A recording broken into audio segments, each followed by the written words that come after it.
Oh, here. You want someone to blame for me streaming late? Blame Torn. My man had to go get his car fixed. Well, he had to go get his car looked at. So I was like, okay, well, if we're not streaming anytime soon, I was like, you know what? I'll take another 30-minute nap. I hadn't put an alarm, so I overslept. And then when I woke up, he was like, stream. I was like, okay, whatever. It was like 7 o'clock or something. And then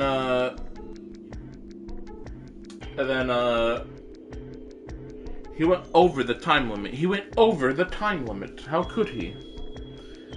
And that's why we're here at 11 o'clock, because I wanted to finish my food that I was eating. And use the bathroom and all that stuff. And put it a little bit closer. Might sound a little bit different today, because your boy is streaming from the bed. I'm not doing the desk thing today. I was like, listen, I already did the stuff with Torn. I already had to use the microphone on his stream and the headphones, which I gotta charge after the stream is done. I was already just kind of like sweaty just because it's like kind of warm today.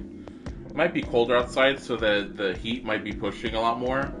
But essentially, I was just like, I don't really want to fucking spend time getting the chair over and then sitting down on it. And getting sweaty on it because it's fucking winter, and so the chair gets all hot because it's made of like rubber or whatever. So I said, you know what? That's why I cleaned the back of the desk. That way I could just move the monitor back and or forth. So that's what we're doing. We will start playing in a second. I need to switch to the category because I didn't do that yesterday. There's like 41 fucking viewers. That's crazy. How's there 41 viewers? You know what? Let me see this.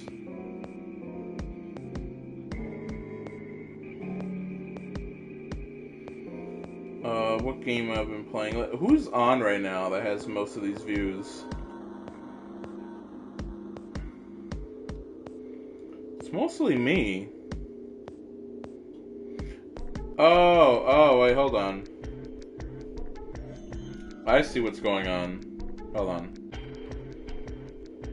9 hours. Category. Yeah, we're going to the category. Where there's someone playing it for the first time. There's another person playing it. There's actually a good bit of people playing it today. Wow. That's pretty cool. When I was playing the other days, there's barely anyone fucking playing this game. And now there's like way more people. That's pretty fucking cool. Hold on. I forgot I'm watching Toya's stream. I'm like lurking.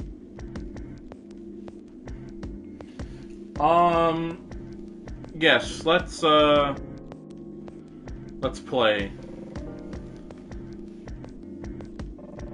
I did say we'd go back and do door 3 immediately instead of waiting to do it later. Because we might as well already unlock it, so I choose door 3. I want to go through door number 3. Nope, you can't. Fuck you. Huh? Why? Because it's impossible.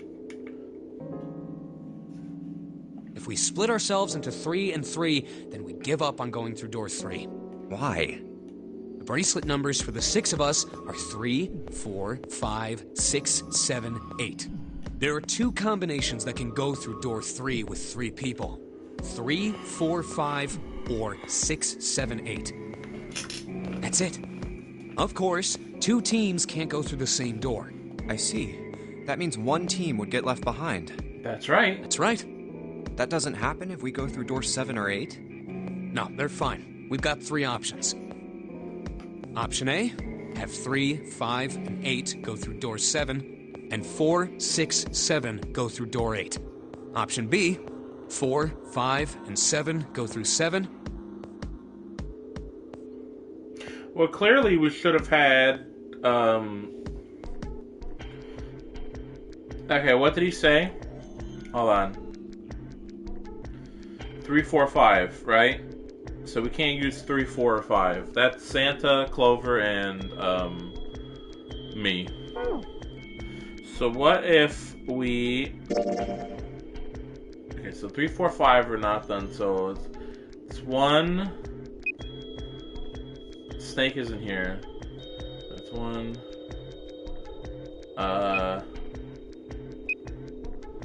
What if there's just a team of 4? Oh, they'd be fucked. Oh well. And 3, 6, and 8 go through 8. Option C. 3, 6, and 7 go through 7, and 4, 5, and 8 get 8. Those are the only 3 options. That's it. It is honestly kind of weird. Let me move this over a little bit. It is honestly kind of weird streaming on the bed again after starting to stream on this because I don't... Hold on. I think it's also because I didn't... Let me see here. Hold on. I just forgot how close the monitor was to the end of the desk, so...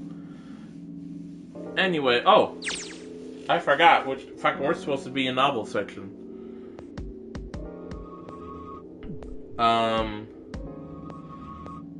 Okay, we didn't miss anything.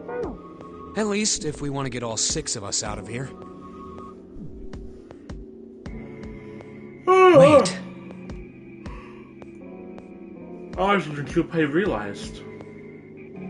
Plan A divides into 2 teams. 3, 5, 8, and 4, 6, 7. Plan B divides into 2 teams. 4, 5, 7, and 3, 6, 8. Why do I feel like my headphones aren't... Okay, maybe that's why. Because they weren't on my head. Like, correctly. Plan C divides into 2 teams. 3, 6, 7, and 4, 5, 8. But that means... There's one thing they all had in 5 common. and 6 can never be on the same team. If we want all 6 of us to go through a door, then June and I can't go into the same one. June and Junpei had been friends since when they were kids. He trusted her more than anyone else on the ship. If he chose 7 or 8, he'd be taken away from her. Was that something he was prepared to do? Have you mulled it over enough, or do you need more time? Anyway, that's the deal, so think it over. You've got 2 choices, 7 or 8. You can't choose 3. If you choose 3, you're gonna be leaving 3 people behind to die. So what are you gonna do? 7 or 8? Time to choose. Junpei thought hard. After thinking over his conclusion was... Take the risk and choose door 3, fuck you! Sorry, Santa, but I still want to go through door 3. What? That's nuts! You've got to be crazy! Why the hell are you so obsessed with that door? I'm just... Junpei paused. He swallowed the words he'd been wanting... He's been about to say. I'm just curious about door 3. That's all. That doesn't explain shit! I've got a reason. I'd be happy to explain it to you if you'll just come with me. With that, he began walking towards the door.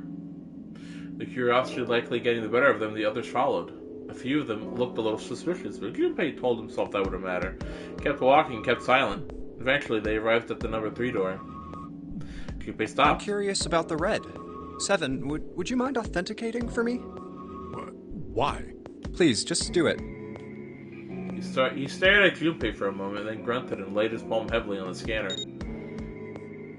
Happy? Yeah, thanks. The number 7 has been entered into the red. Next is June. Please touch the red just like 7 did. Jumpy, what are you trying to figure out?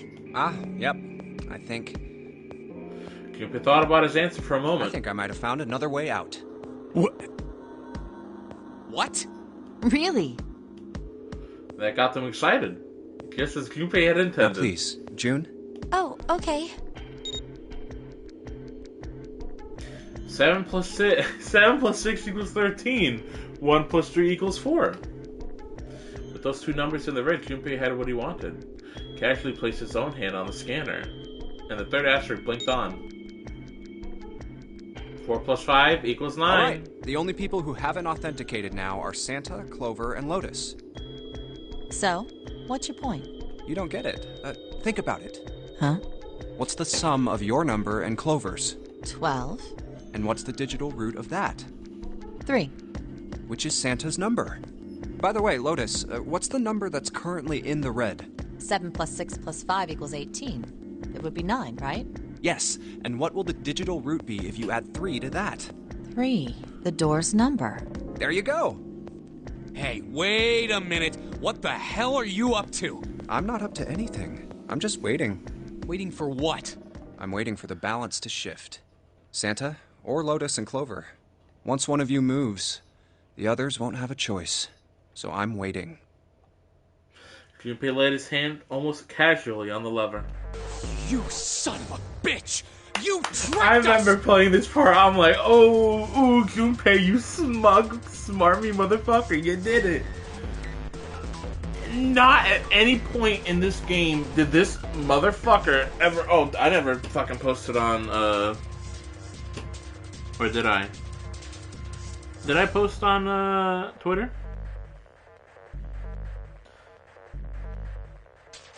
Okay, I did.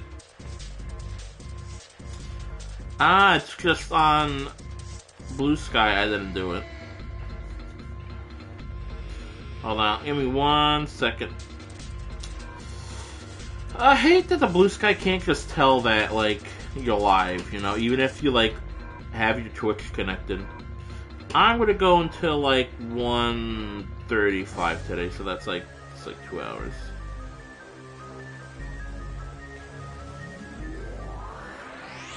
All that stuff you were going on about is all bullshit! Bullshit? Huh. I don't think so. Didn't I tell you I'd figured out another way to get out of here? This is it. Why the hell would you do something like this? Junpei glanced at June. Jumpy. You did this just so you could go through the same door as June. That's it? Yep. Stanford is furious. His face is red, and flecks of spit flew from his lips as he spoke. You shut up a bit. Junpei closed his eyes calmly and then opened them again. So, who's it going to be? Santa? Or Lotus and Clover? Shit! Let's go, Clover. Huh? No! Look at him. I love this art. All the art is great in this game. I fucking love it. Can I get like... Fuck! I love that. That's great.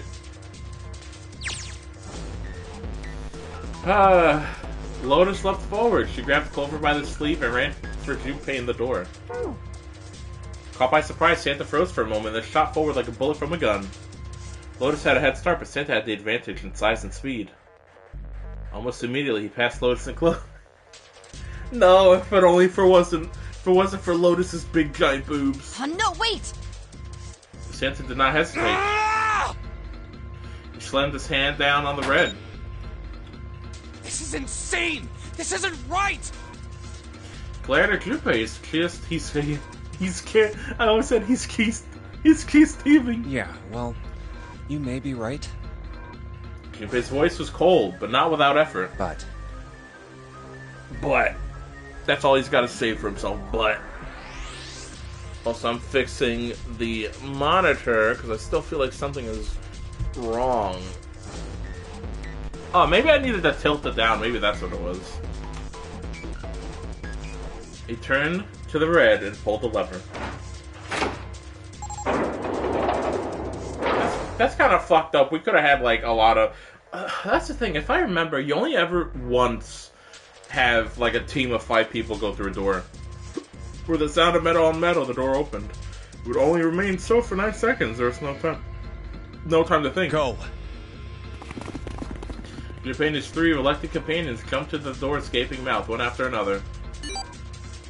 Oh, Lotus is gonna be so pissed. No sooner did they enter than an all too familiar noise sounded from their left wrists. The detonator said activated. Junpei looked back only once and saw Lotus and Clover on the other side of the closing door. No. They stood still, stopped where they had been, where Santa reached the red, that defeat and desperation on their faces tore at Junpei's heart. Then the door closed and they were gone. And he could have at least said, like, sorry. You son of a bitch, Junpei! This isn't fair! Santa rounded on Junpei, lightning crackling in his eyes and his knuckles white. Do you realize what you just did? You leave them out there, and they can't... Shut it! That's enough!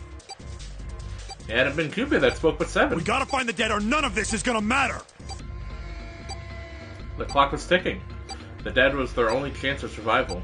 Unless they could find it and deactivate the detonators, the 4 of them would be... We got less than a minute left! No time for screwing around! Get moving! Damn it! You and I are not done yet, bastard! They scattered and began to scour the room. The activation device is nowhere to be found. Where the hell is it? Corridors stretched out in 3 directions, but every one was blocked off by a wall of metal. There's only one way out. One other door. Over there! It's gotta be behind the door! 7 ran for the door, a rusty iron thing. His large hands grabbed hold of the handle, pulled. Damn, it's pitch dark inside. Can't see a thing! Snoopy stuck his head through the door and looked around the room. No, wait! Almost immediately, he spotted the blinking red light on the right wall. I found it! The dead's right over here! He stepped in the room. Oh. What? The floor's slippery! He stopped and glanced down at his feet. What was... Hey! What the hell are you doing? There's something... Get over there! Get over there! Snoopy felt 7's heavy hand against his back and stumbled across the room. The other 3 piled in, behind him. They all felt immediately that something was wrong. Nothing that could easily identify it, only a sense that something terrible shared with the room with them. There's no time to say so. Quick! Get to the dead! They all started running. In the dark, it was hard to tell where the wall was. All they could see was a tiny red light blinking at them over and over and over and over. There it is! In quick succession, they all slammed their hands against the scanner panel.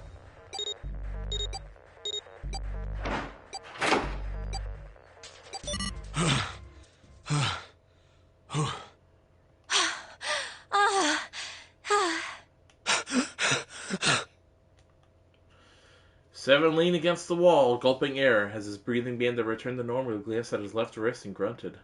It stopped. It stopped.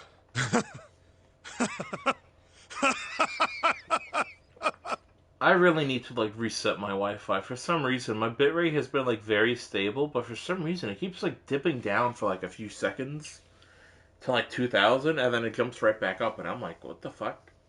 I think it's this game. I think, oh my god.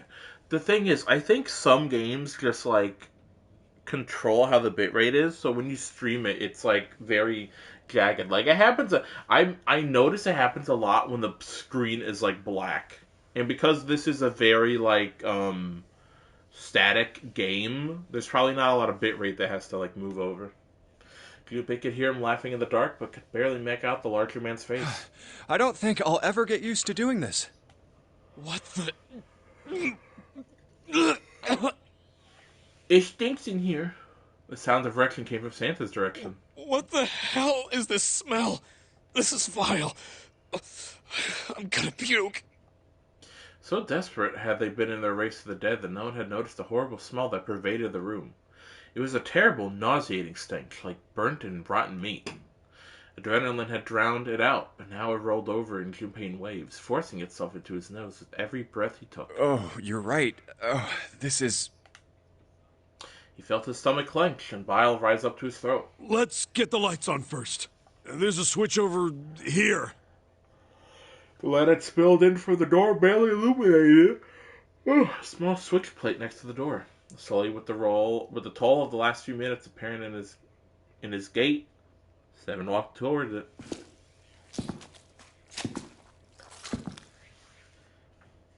I wanna check the. Oh yeah, I still gotta watch Toya. Hold on. I still wanna check the category.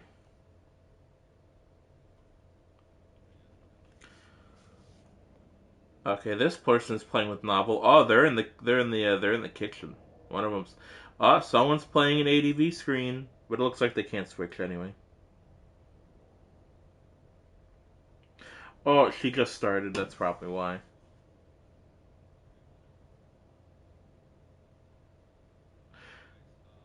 This one. Oh, this one's doing the true ending. What is this person doing? They're also doing the true ending. They also have a snake body pillow. That's great. This guy's doing a bunch of other stuff. Oh, he's in the jail right now. Goddamn, I keep closing it. No, I'm lurking Toya stream because I'm a mod there, and even though I haven't been able to mod recently, it's literally because I keep streaming. Like, look, the fucking the bitrate is down right now because it's literally black screen. Also, hold on. So on my screen, I could see like the blue thing around the corner, but I can't see it on my screen. Let me do some menu stuff, actually. Hold on. Alright, so I'm gonna do... You can probably hear me clicking this stuff. Let me get that. No. Okay.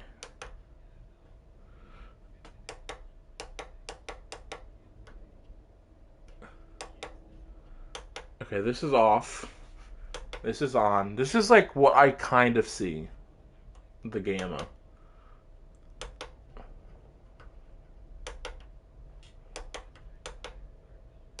You know what? I think I might play with 2.2 gamma from now on. Alright, I think that's what I'm going to do. Okay, guys, I'm flipping it on. There was a soft click as the lights came on. I'm very gonna quickly, before we see what she's fucking gasping at, I'm very quickly gonna see what the gamma looks like here if I turn it back on to what I had before. Yeah, it's like slightly darker. This is fine though. I think I'm gonna... It was nice playing all those streams with like 2.4 gamma, but like I'm looking at the fucking computer and like you could clearly see the blue ring around the screen, and I couldn't even see that on my screen. Even now, I could still barely see, but I can see it better now. So I'm just gonna keep it like that. Just as the light turned on, June took in a short breath and...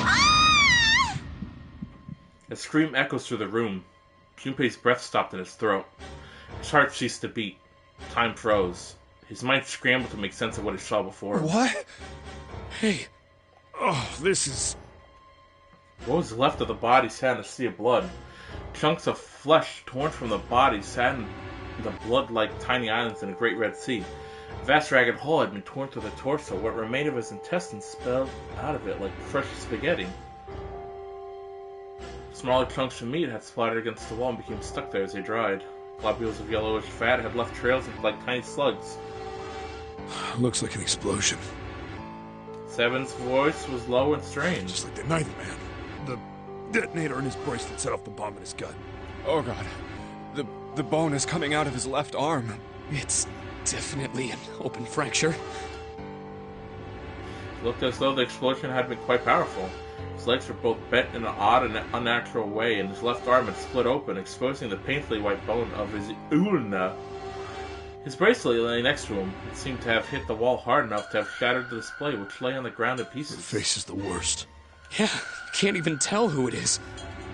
Half of his head had simply collapsed.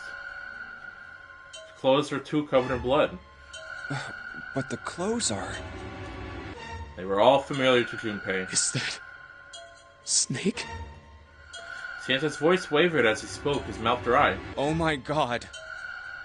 Finally, Junpei spoke. Why did this happen? No! Suddenly, June was screaming, her voice broken. It was an eerie scream, full of insanity, and not entirely human. No!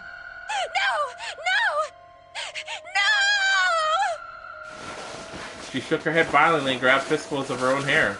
Junpei could hear the sound of hair tearing. Stop! Calm down. He grabbed for her wrist. Hey! But as he did, June leapt up and ran towards the exit. Please! Get me out of here! You have to let me out of here! She screamed at the door, and her fist slammed against it with a hollow sound. Junpei could see drops of blood on her knuckles.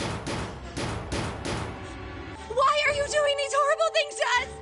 What did we do to deserve this? June. She screamed again, a desperate, mindless cry. Her fist flailed against the door.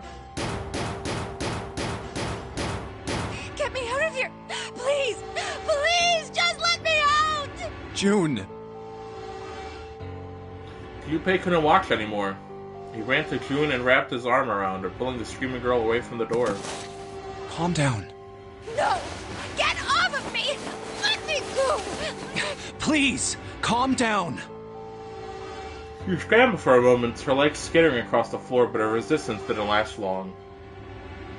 As suddenly as her outburst began, it was over. The manic energy disappeared. Her body went limp in Junpei's arms.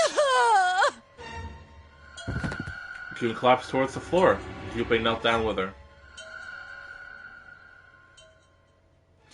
He felt drops of something warm and wet. Was she crying? A moment later, she began to sob.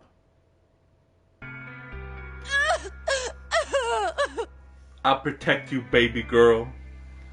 Her shoulders shook and great hot tears rolled down her face like rain. We're gonna be fine. It's gonna be alright, June. It's going to be okay. Nothing is fine. Nothing is fine. Her name was a whisper. I'll be here with you, okay? She nodded once. Thank you. Thank you so much, Jumpy. Her trembling voice pulled at Junpei's heart. He stroked her hair gently. His face was so close to her. The scent of her hair was nostalgic. Alright, buddy. Calm the fuck down. Do you feel better? Yes, but I'd like to stay here. For a little while, at least. Jumpy's body is so warm. Several minutes passed before June's tears had dried. Santa and Snake. Not Snake. Well, technically Snake is here, but he's not exactly paying attention now, is he? Snake and fucking Sarah are just standing there, like, watching Junpei hold this crying girl, and they're like, do you need a hug too? Junpei stood up. He bent down, put his arms around June, and helped her to her feet. They didn't speak. Neither did Seven or Santa. The person was dead. They had died in that room in a terrible way. Junpei knew that there was no one he could make himself Junpei knew there was no way he could make himself forget that.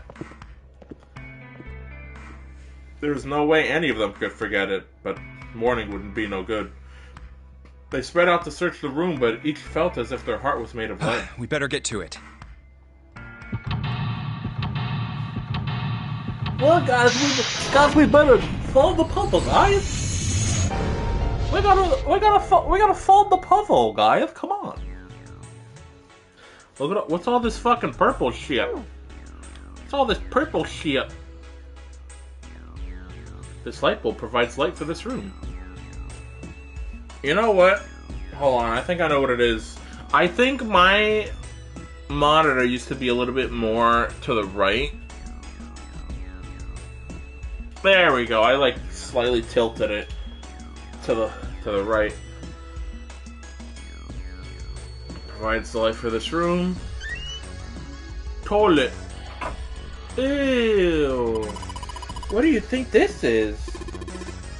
Looks like tar. It's kind of sticky. I don't think we can just wipe it off. Did you touch it? Ew. I doubt just pouring some water on it's gonna help much either. What about hot water? Hot water? If we had some really hot water, like boiling hot, then maybe that would wash it off. There's some kind of weird stain in the toilet bowl. Sorry guys, I just took a shit. It's a water tank for a toilet. I've seen a lot of OC guys try and hide a piece in something like this, usually for a 187 or something. Guess they think it's clever. Don't know, they'll figure out. Don't know when they'll figure out everyone else thinks it's clever too. Huh? I mean, I know peace, but what's OC? Organized crime. What is that, some kind of police slang? Huh? Probably. Huh? What'd I say? Why does it look all sad now? That's not really important right now, guys. Let's just check it out, alright? Well, he's not wasting any time. A screwdriver. Screwdriver. It's a screwdriver. We can unscrew things with this. Is there something we need to unscrew somewhere? I'ma screw you. How about that? No one's laughing at my jokes. The toilet's tank. There's nothing in it. Which means we can't flush it. Kinda hard to flush a toilet without water.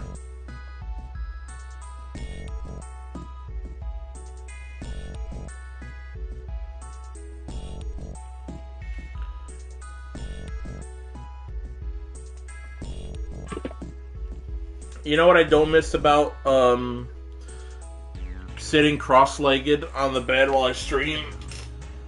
The moment my leg starts to feel sore. I don't miss that. Actually, you know what? Hold on. I remember I had a solution for this that literally fixed my problems. Let's move this water. Ah, it's really fucking hurts today. You know what? I think it was this was also the leg that, like, fucking had a cramp when I woke up.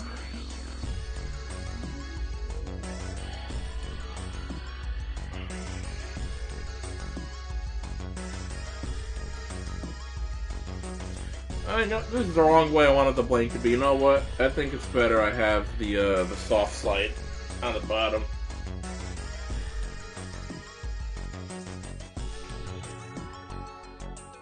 There we go. Just the one leg. You know what it was? It was also when I sat cross-legged. I'd put my elbow on, like, my ankle, and that would make my ankle hurt. Toilet paper? Can I look at the toilet paper? Some toilet paper on the shelf.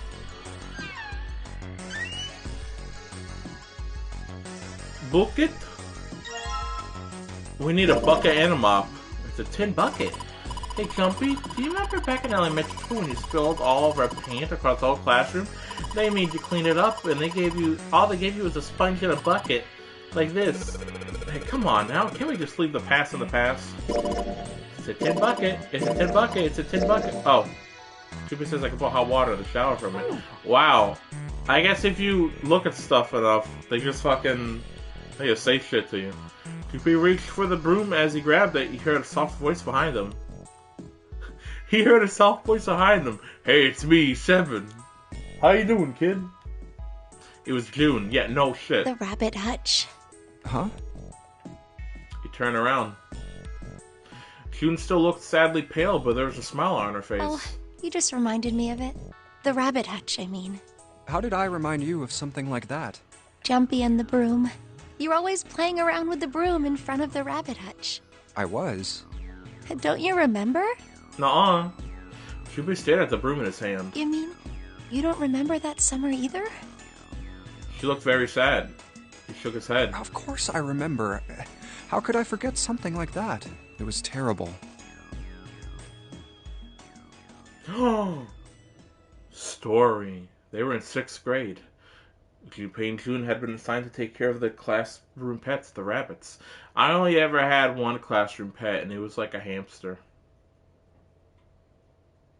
And then we never had that again. Their chief duty was to clean the hutches every morning. On the final day of school before summer vacation began, Junpei overslept. He rushed to school and found June standing in front of the rabbit hutches. No sooner had Junpei arrived than June began to cry. He had no idea why until he looked behind her into the rabbit hutch. The first thing he saw was blood. The hutch was filled with the dead bodies of the rabbits. Even after their teachers and friends came to see what the commotion was, June couldn't stop crying. I just kept crying and crying until you came over. You held my hand, and you looked very serious, and you said, "Don't cry. I'm going to catch the person who did this." After you told me that, I finally stopped crying. Well, the real fun started after you quit crying. You told me we were going to catch the killer together. June smiled, and a little of the flush of life returned to her cheeks. Then we decided that we'd ambush them. Yeah, I remember. The school also kept roosters and guinea pigs. Junpei and June had decided the murderer would likely return to finish off the rest of the animals. They would ambush the killer at night. Junpei and June hid behind the hutch at dusk and waited. It was a warm summer night. The quiet sound of crickets whispered through the air, even though it should be cicadas. As the sun went down, the stars began to wink at them from the sky. In June's, Akane Kuroshiki's face. That night was something Junpei knew he would never forget as long as he lived. But the murderer never showed up. We waited for them all summer vacation, and they never showed up. Yeah, but the animals didn't get attacked either. I think all that work amounted to something, you know? He felt the same way, but it was good to hear her Although, say you it. know, if you think about it, we were probably taking on a lot more than we could handle. What do you mean? He looked up at him, confused. Come on, we were just kids. If whoever killed the rabbits had actually showed up, they probably would have had a knife or something. I mean, you must have been pretty worried, right? I wasn't worried because you were there with me. She blushed furiously. You know, no one else wanted to take care of the animals. Clearly embarrassed, she tried desperately to change the subject. I was the only one who asked to do it at first. Yeah, well, boys don't really want to bother with taking care of animals, you know? Well, yeah, but you asked to do it after I did, didn't you? If it wasn't the rabbits, they were going to make me do something else. You know how that school was. I figured it'd be better if I was working with somebody who wasn't too much of a loudmouth, right? Somebody who wasn't going to tell on me if I felt like blowing it off. Really? That's why you volunteered? Yeah, it is. Nodded quickly and much too earnestly, and then quickly looked away at something very important. Really? Of course. That hadn't been the reason, of course. He had asked to take care of the rabbits so that he could be near June. But it had been so long ago, he couldn't bring himself to tell her how he felt back then. It would be embarrassing. He took a quick breath to clear his head, tossed the broom up, and then snatched it out of the air. Well, we don't really have time to be walking down memory lane like this, you know? We've got to figure out a way out of this room. Otherwise... Yes. I'm gonna look over there. June nodded curtly, then turned to walk away. I should get back to it myself. That's right. The pool of blood. Cupid turned around and looked at the room. A snake's body, chunks of flesh and organs still lay on the floor. Going on and on about old times right next to a corpse? What were we doing? Well, maybe it was because we're in this mess. So I such a situation, or perhaps because of it, the mind turned to the farthest thing from death that it could find. Still, Cupid couldn't help but feel a twinge of guilt at wanting so desperately to live, when Snake lay dead before him. I have to survive, no matter the cost. I need to make sure she gets out too. As he stared at the clumps of blackened flesh, all Cupid could think of was how he wanted to live. Yeah, get fucked, Snake. What are you doing with the broom? You know, if you look at it real close, you can see it's got these lines cut that kind of spiral up the shaft. A broom has lines cut up to spiral up the shaft. I love spiraling up shaft. Pipe! Pipe! A thick pipe that stretches across the floor. Come on. Come on! I know you want to talk about pipes. I think at a certain point they just stopped bringing it up. Toilet paper? Toilet paper with some kind of red symbol on it. I think maybe that's a Scytale cipher? Scytale cipher? What the hell is that? You wrap a piece of paper on a stick and then write several sentences on it so that the whole paper is filled up. Then you unwrap the paper and you can't tell when the original message was, right? That's how it works, more or less. Then to decipher, you gotta have a stick that's the same diameter as the original one. Same diameter as the original, huh? Yeah. Then you just wrap the paper on the stick and you can read the code. What if I wrap the toilet paper on the broom? Oh, so you wrap the toilet paper on the broom, huh? Looks like the symbols lined up perfectly. It says 634 plus. Stack of toilet paper. Wooden box, there's something in here. Luminol. What the hell is this? Some kind of spray bottle? There's something written on it. Lumen. Can't read anything else. The label's all faded. Let me see that. Just grabbed it from him. That wasn't very nice. Oh, this is luminol. You know, forensics guys use it at crime scenes.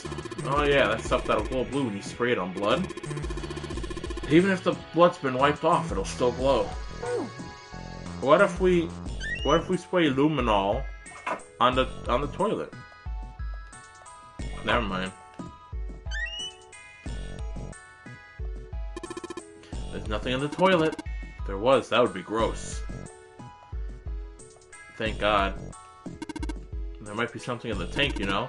Let's open this shit up. Ooh, a red key card. It's a red card. I always hate that they keep switching who's talking, because they'll either put it on the left or the right, and they keep switching that. It's a red card, probably a key card. Remember if you saw a card reader anywhere in here? Nothing here now. It's a skinny shelf.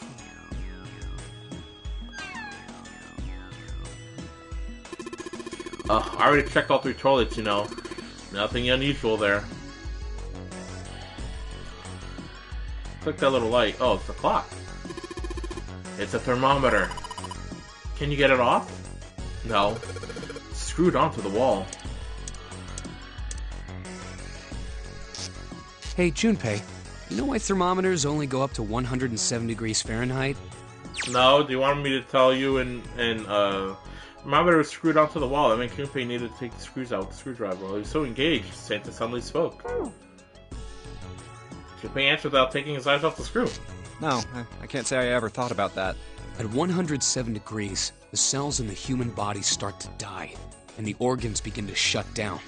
The proteins in your cells start to harden. It's like when you hard-boil an egg. Even if you cool it down afterwards, it won't go back to being a raw egg. In other words, it's dead. That's why thermometers don't go past 107. There's no point. Why had Santa brought that up? Junpei wondered. Continue to work at the screw. But it's pretty rare for a fever to get that high.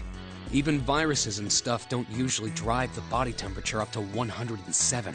Of course, there are other external things that could. Like what? Well, let's see.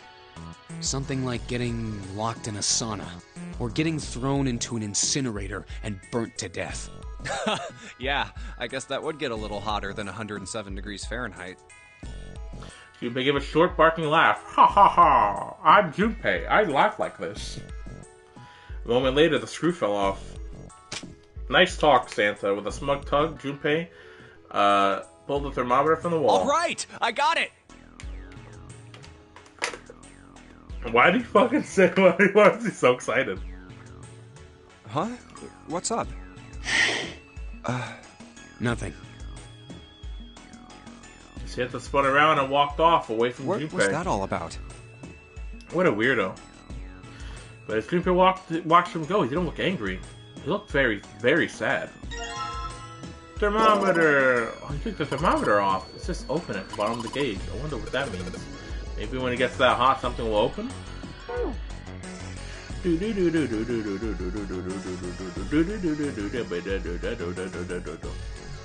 Wait, hold on. So, where was the thing that they authenticated? Did they authenticate here? That's where we came in. Okay. I was about to say, I was like, how the fuck did we get in here? Oh, yeah, because the fucking, as soon as he walked in, there was like, there's blood here. Ah, my leg's itchy. That's where we came in. I guess it's not locked, but there isn't really any point. All that's out there's the number door. I mean, you could literally go to the number door while others are working and be like, hey, how you guys doing in there? Can't get back. We can't go back through the number door even if we wanted to. LLR. This letter's written in blood. LLR. Do you think that might be some sort of dying message from Snake? No, that's impossible. You saw the body. You ain't doing anything after something like that happens to you. Then the way the blood's dried tells you it's real old. Whoever's blood this is, it ain't Snake's. And then you're saying this blood was put here a long time ago? Yeah. LLR. Losers last reward.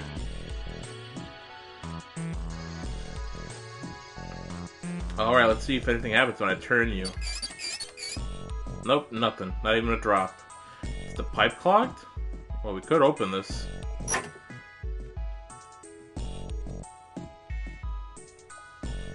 There's a piece of paper tied to the thing of wire. Drainage valve operations. Please don't flush the water in these pipes.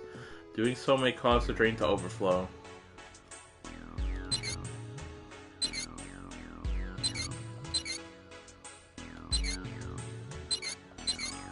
Left, left, right. Wait.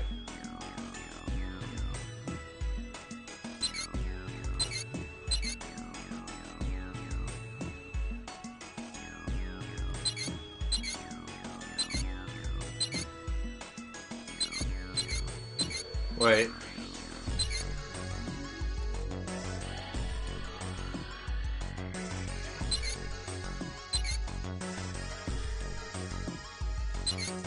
Left. Left. Right. No.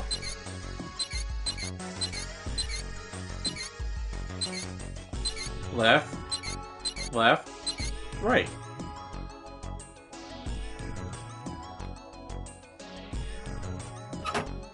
Well, it said LLR, so left, left, right, but which one is it?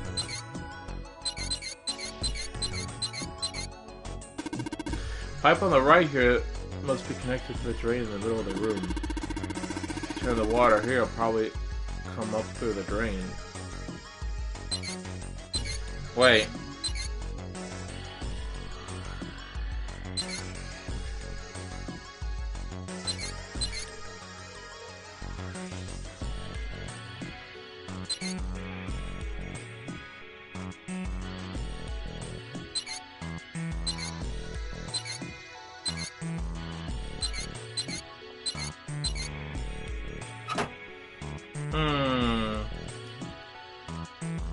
Can't do anything with here yet.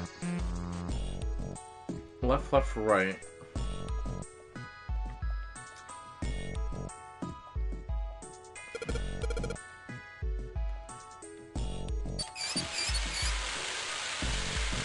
Oh, this one is on. It looks like that's through the trick. There goes the gate. And now it's open mark. Hmm? It opened. What's this? Looks like there's a piece of paper in here. 957. You're supposed to add something to 957, doesn't it? Well, it doesn't take keys to figure that out. How am I supposed to add? Oh, and the bucket, in the bucket.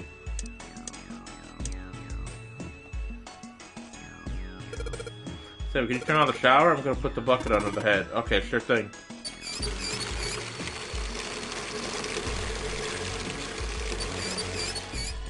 Oh, I'm fucking stupid. I'm so dumb. I don't know what it is. I don't know, maybe spray luminol on the rest of the wall. You don't think we're supposed to use luminol here, do you? Yeah, it does seem kind of weird to use it here. Maybe that's just the case.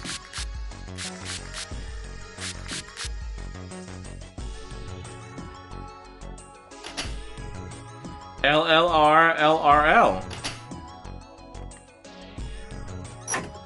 LLR, LRL.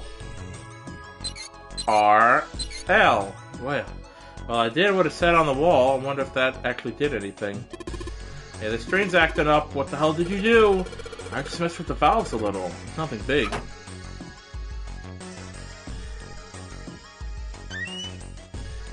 And let me get the hot water.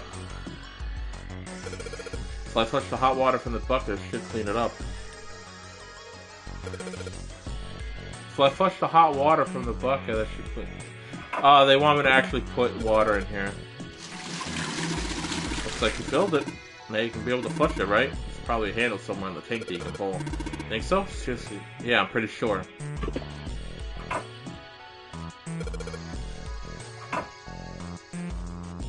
Some pipes are connected to the toilet.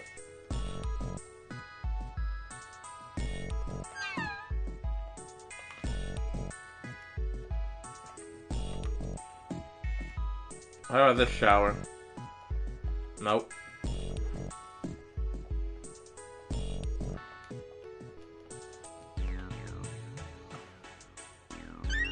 Is it not flushing? Alright, let's flush the hot water. Oh, we're supposed to press it. Well, there it goes, just like the toilet should work. Why didn't you just pour it on the fucking thing? That stuff's washed off. Looks like that writing was numbers. See it? 8? 185 equals. You got me, this looks like numbers. Wait a minute. 957. Hold on. 185, okay. And this one was 634. 634, 634. 634, 634, 634, 634 plus 957? 1776.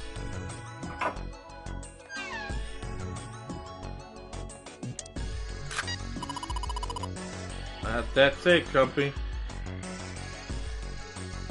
Okay, I'm gonna have to remember 1776. Oh, wait.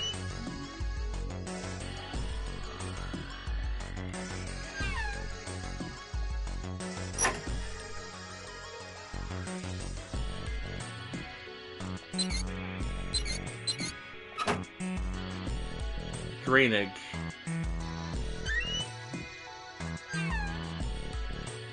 Oh. Happy the card is floating. Looks like the card floated up out of the drain. Yeah.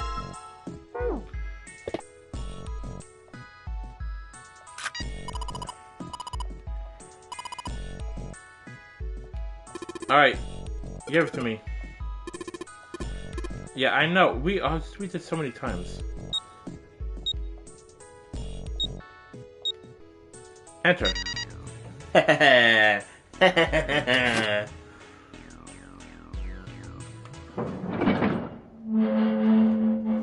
all these fucking puzzles are so great. I haven't had to use one guide at all, because mostly I remember what most of the puzzles are, and anytime I get stuck, it's because I'm like, oh, I forgot to click this thing.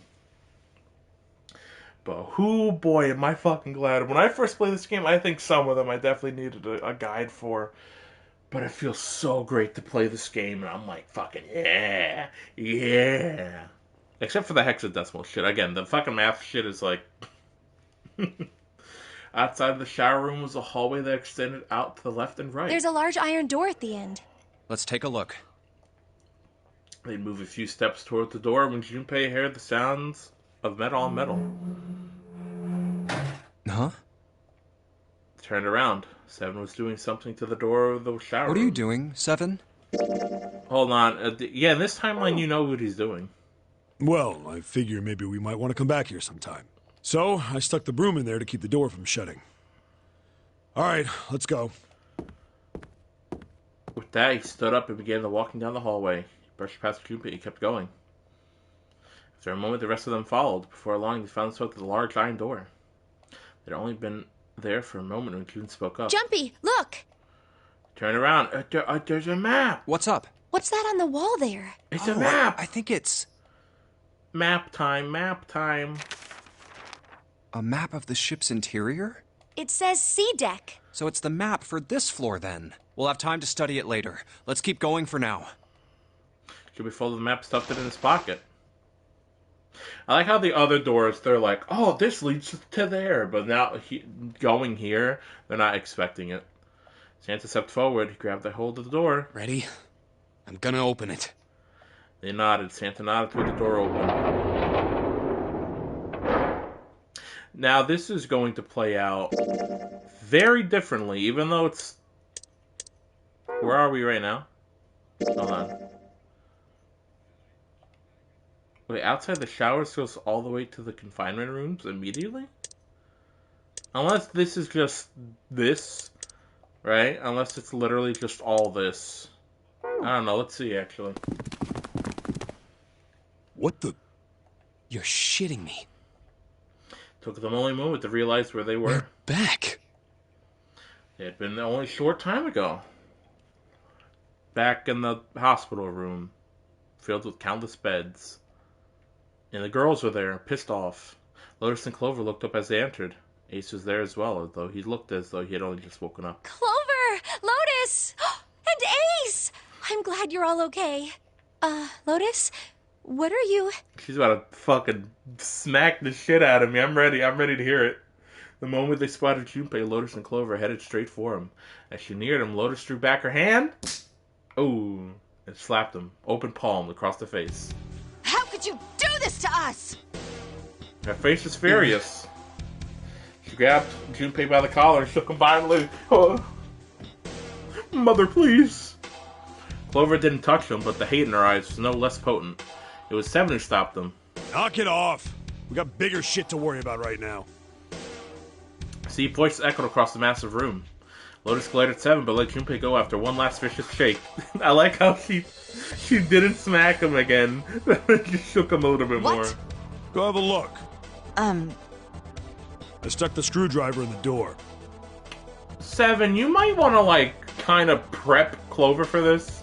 I don't think you should just tell her that. Yeah, just go look in there. It's a real fun surprise. That door over there, the one without a number. As long as the screwdriver's there, it can't shut, so you can get in there. There's a shower room past there. I stuck a broom at the door there, too.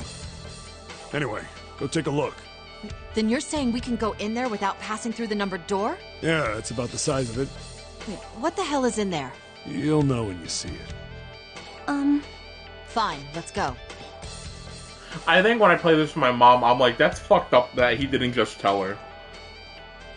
By then, Ace had made his way to them, moving with the stiff, shuffling steps of someone who had only just awoken from a lengthy slumber. My goodness. I know I said I was sure you'd come back for me. I didn't think it would happen so soon, though. Ace shook his head weakly. Should I go as well? Yeah. Seven nodded. Very well. Ace followed Lotus and Clover with a stiff, tired gait. Stop calling him gay. It's not nice. And then they came back, and Clover's gonna be fucking freaking the fuck out.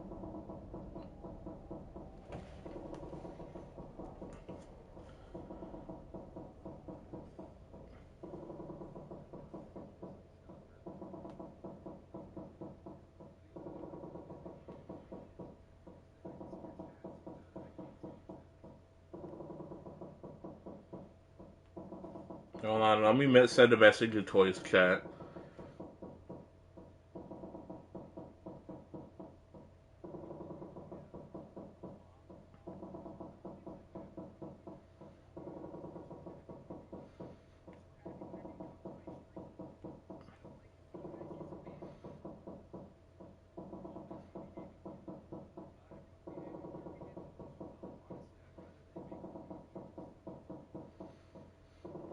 Alright, that's good. Sound like the noise the ghost would make. No matter how many times he heard it, he never got used to it. Every time put him on edge. Oh, we could just skip this. Oh, wait, Snake fuck. was probably murdered. It was Clover. She's on the edge of the bed, blah, blah, blah, blah. Anything with rise, chest, and... Wait, so I could skip this, though. Chances are he was killed the same way the Ninth Man was. Is there any new dialogue, though?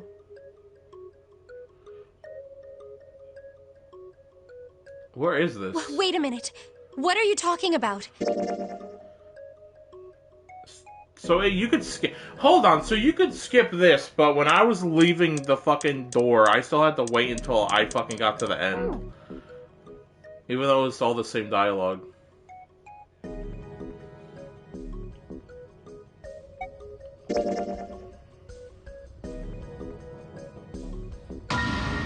Boing.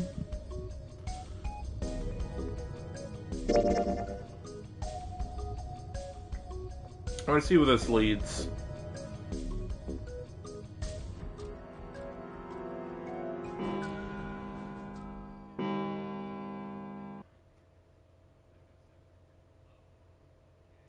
Here we go. This is new. It's in front of the doors. Between the two elevators is a card reader with the Mercury symbol engraved on it. We stood in front of it with the Mercury key card. That's the... Yeah, I found it in the shower room. Oh, I see. It's got the Mercury symbol.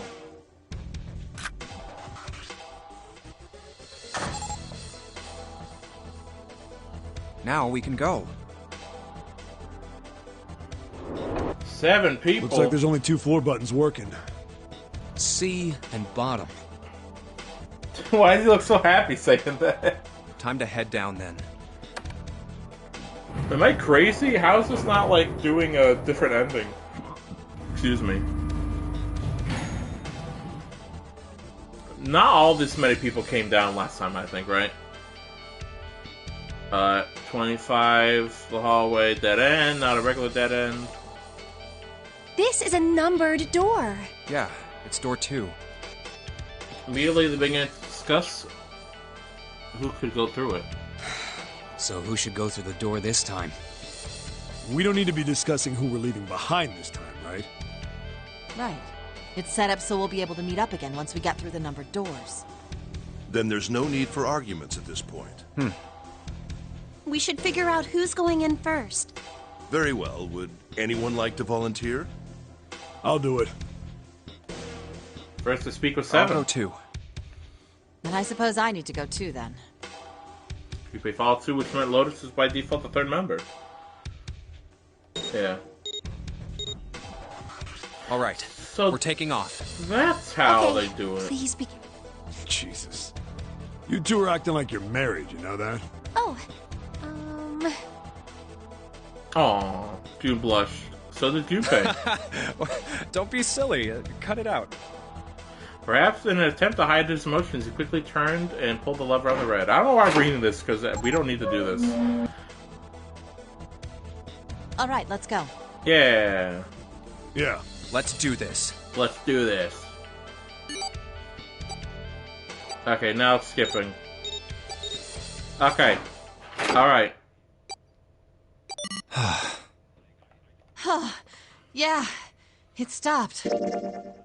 Okay, that's literally just gonna go to the confinement rooms, which then goes into the torture room, which then gives us the Ed Marine. The Ed Marine? I tried to say the submarine ending, but that's not what I wanted to say. Wait a minute. Hold on. I just thought of something.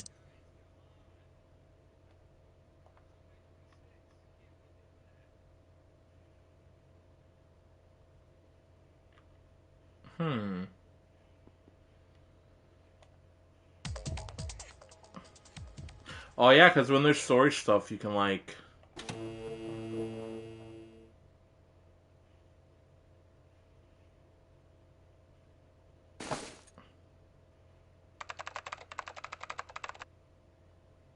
I'm so confused. I'm pretty sure I remember her getting pissed off at him for saying something. And now he's not saying that.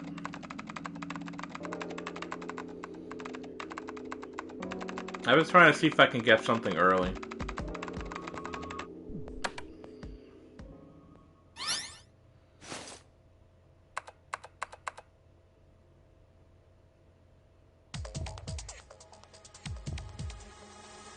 The locker?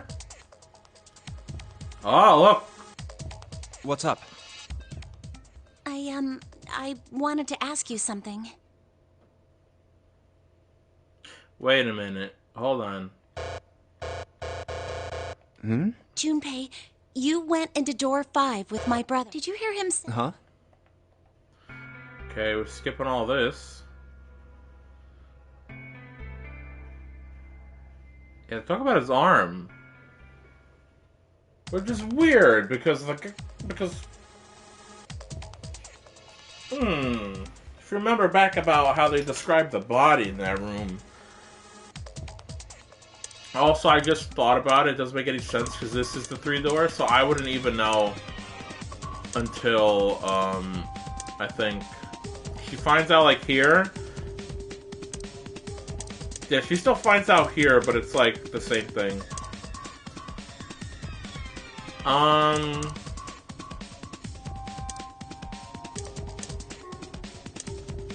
What do we want to do? Well, we did all this. So I guess it's just if we want to go through the 1 or 6 doors.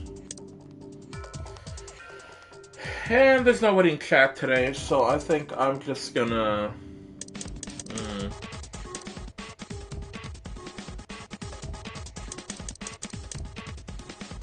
You know what?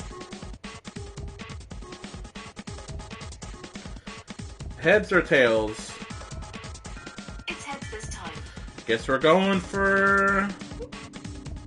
whatever door this is. I'm gonna guess the first one is the number 1 door. 1, 2, 3, 4. All right, 7 pieces.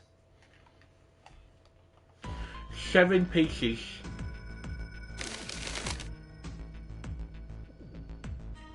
Like how you have to do this whole thing fucking... twice. Just so you can get through. I want door 1. My choice is door 1.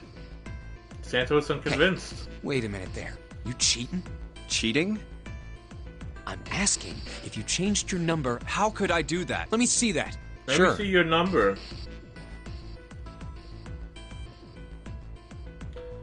Although you'd notice, Santa had been right. I had 3 pieces of paper, and I put the one with door 6 on it into the pot. I just needed to make sure, after I saw everyone else's result, if the number I'd already put in matched, then nothing. Alright. What does it say? Oh, fucking lucky. Fucking lucky busters. You got lucky. Very well. We've decided who will go through door 1. It will be Clover, Junpei, and myself. Yeah, hell yeah. We're going with brother. Our only problem is the 2 remaining teams. June and I want door 6. Lotus and I want door 2. That's not good. We can't open either of those doors with only 2 people. Aw. Fine. 7, we'll go through door 6. 3 plus 6 plus 7 plus 8 equals 24. 2 plus 4 equals 6. Sure thing. I didn't really want to go through door 2 anyway. Besides, if we've got a younger girl with us, it'll lower the average age. Right, June? Well, I June was at a loss for words. Lotus is not. Pig. You just wait and see. Oh, that is the only portrait that moves like that. That's so great. I'm looking back at the stream. That's all you see is just fucking. Her eyes are the eye. Her eyes are the eyes of a woman prepared to kill. A shiver ran down Cupid's spine. Calling me old. This is why men are such a pain in the ass. They're about as subtle as a brick. And they're at it again. Even after they separate at the staircase, Lotus is still muttering angrily to herself. I'll see you later, June. Jumpy. Jumpy! Circumstances dictated that Junpei and June would have to part ways again, but this time, it didn't sting quite so much. Don't make that face. It'll be like what 7 said. We aren't going to be split up permanently till we find door 9.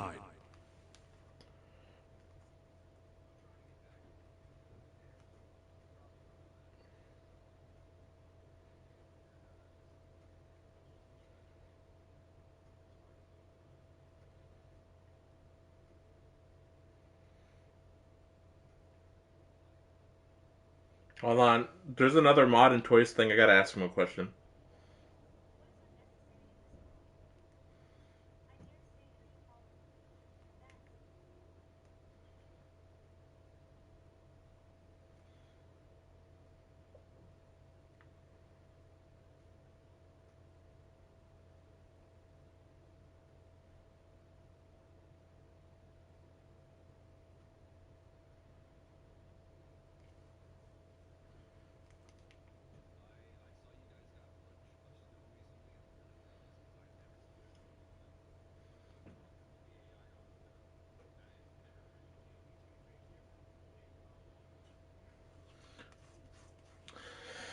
We might get separated otherwise. That's how the It'll be fine. I'll see you soon. All right. See you later. Lingering and uneasy remained, but they went in their separate directions without much trouble.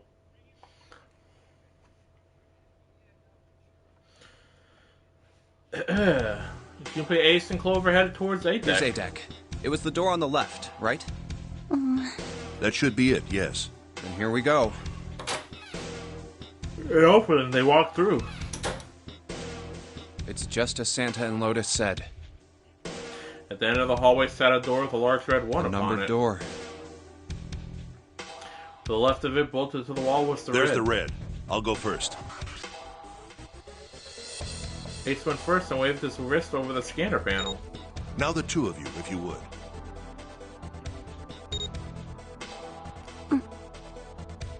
Finally, listlessly, Clover lifted her arm. She leaned towards the scanner panel. Third asterisk clicked to life, shining brightly. Ace took hold of the lever. Now. Took a deep breath and turned to Junpei and Clover. Are you ready? Shall I pull it? Yes. Yeah, anytime. Clover said doctor. You're not a little more than a lethargic twitch to the head. Very well, then. Let's go. 3, 2, 1. Where's my fucking water? I had a water here. And it's open! Move it! Move it! Where's my agua? Damn, the fucking bitrate is so weird on the stream. No, seriously, where the fuck is my water? I literally... Ow. I just fucking hit myself when my headphones fell off. There it is.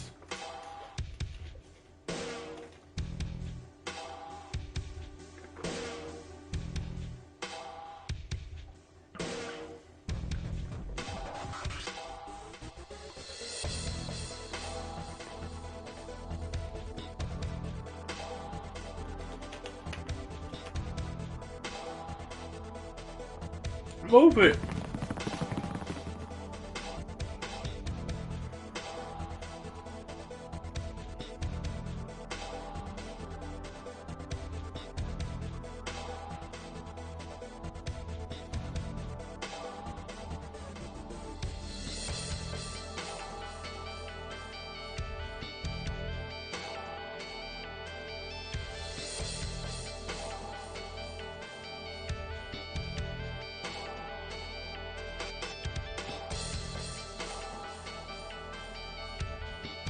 Hold on.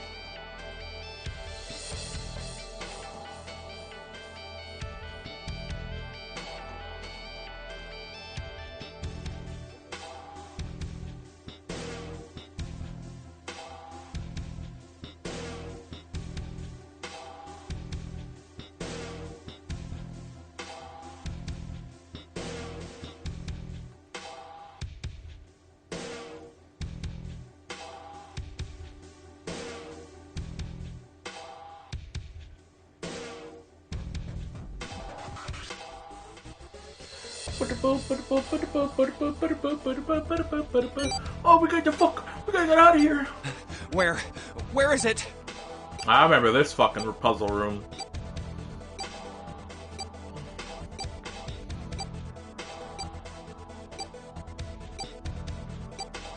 So I stopped at the device that would determine whether they lived or died. There it is! Over there! Next to the door they'd come through was the dead. Beep boop, beep boop, beep boop.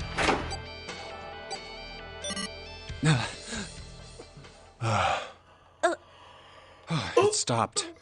Yes, it did. Cupid could feel his heart pounding against the inside of his ribs. Ace and Clover were breathing hard and fast. I don't believe I'll ever get used to that. I'm not sure it's something I'd want to get used to. We should finish this game before imminent death becomes a normal thing. I agree. Now then. I agree. Cupid looked around again, this time more slowly. Let me look back at the puzzle rooms. No, this one was the first one. This one was with June, Santa, and Lotus. This one was with Seven and Snake. Okay. This one, operating room. This one was Seven and Clover. This one was Clover and Lotus. This one was with Seven, Santa, and June. This one was with Seven and Lotus. Lotus and Seven are like the ones you usually fucking go to rooms with. So this is the first time that we're with Ace. There's another door.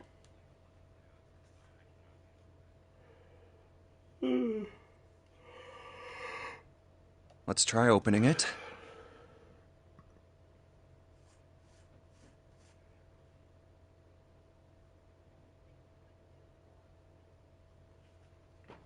I took hold of the knob and easily, gently pulled it open. So, this is the wheelhouse?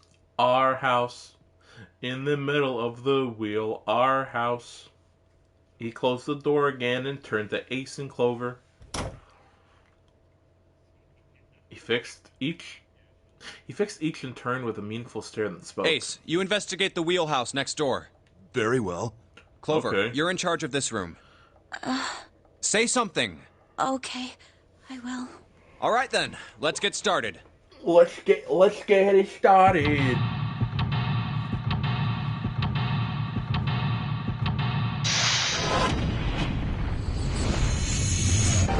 Dun, dun, dun. I do wonder. I went through this one.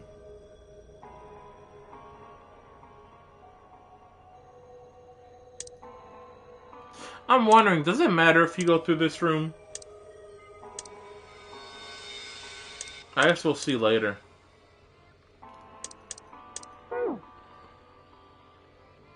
Oh yeah, because in this one we would have spoke to Clover, but she was in that one weird room. A light looks like, kind of like a wilted flower. I gotta burp. Hold on. There we go. Stack of nautical charts. I think there's just a nautical chart. There's this line on it here. I think the line is the route the ship is supposed to take. There are dots all over the map. Oh, those are probably ports, like, for both to stop at. It looks like the lines connect to the dots. Alright, let's see. It goes from Greenland to, like, fucking, African country, probably to South Africa there. It goes to Brazil. Then what I think is Argentina, unless I'm fucking stupid. And then it goes all the way to Australia. How many are there? I'm not sure, but I like to say in the ballpark, like 10 or so. It's not 10. It's like 6. Unless she meant, like, how many maps are there? A chair. Clover's talking much. Well, I guess that's understandable. I mean, she's been through a lot. Really, it's more surprising that she's still together enough to talk at all.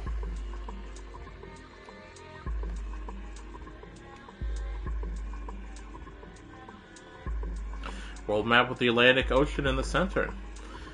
There's a number of red pins in several locations. What do these red pins mean? Well, the nautical charts picked up earlier have a map like this one. Maybe one of them matches up to the pins or something? Let's see. Well, what do you know? Looks like this one's a match to the pins. Okay, we've got 7 locations connected by straight lines, and each of them has a word next to it. That's probably the speed.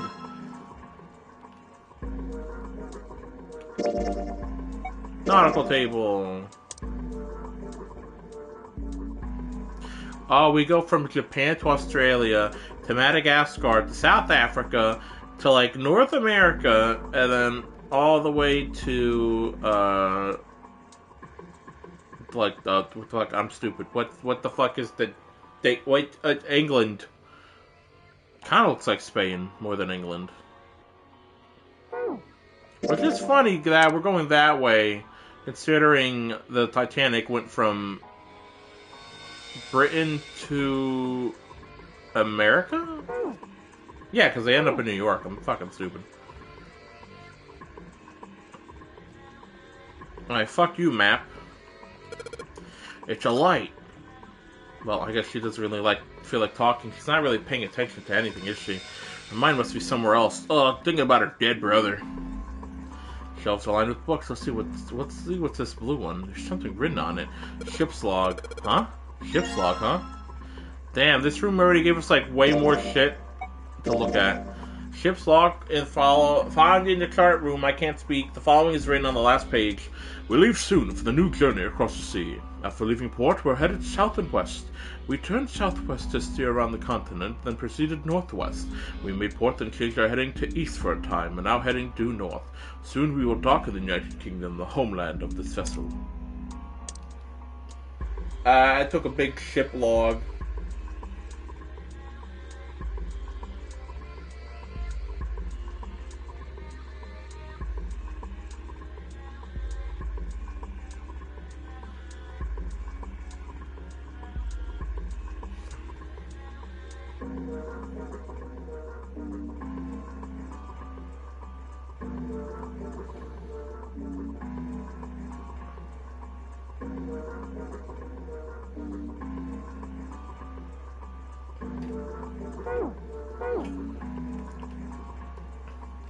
It's a wooden box. Maybe a case for letters? Hey, Clover, you ever write letters? Nothing. Fuck. Oh, yeah, I really had to be stuck with Debbie Downer this episode. Oh. A chair. Clover really isn't talkative. She looks kind of out of it. She thinking about Snake? Nothing. I don't know why I'm clicking that like I need them. Hold on, there's something in this one. That's a pocket watch. She hasn't been saying much, and she just keeps looking at the floor. It seems kind of sad. She wasn't this sad in the fucking laboratory. I guess she wasn't really that sad in the laboratory. Also, I still find it really weird that, like, almost all games will, like, not move if I slightly touch this. I'm literally moving this by barely touching the fucking stick. It is crazy. A voice he hadn't expected startled Junpei from his examination of the pocket watch. Oh, pocket watch. Might I take a look at it? Ah! He spun around to find Ace standing in the doorway. Junpei shrugged and handed it the pocket watch. Hey, man. What are you doing over in this room? Oh, I just thought I'd come check up on the two of you. Is there a problem? Yeah, there is. Yeah, there is. You checked on us. Now get out of here. We split this stuff up for a reason, alright? Yeah, there is. And then he looks at her like this.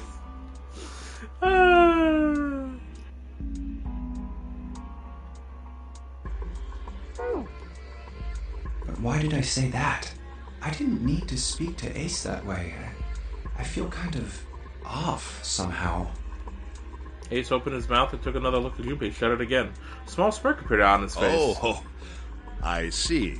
Of course. He looked Junpei over. Then glanced at Clover. I apologize for the intrusion. Well, best of luck. Ace gave Junpei a knowing pat on the shoulder and left. He thinks we're fucking. Ow. For no reason he could fathom, Junpei's head began to hurt. What the hell? My head. A sharp pain in his head. How much time passed, he wasn't sure. He didn't notice when Ace strode through the door. His smile was more of a smirk, and he had the air of a man who knew more than his opponent. Yes. There was something I wanted to check, if you don't mind. Yeah? What's that?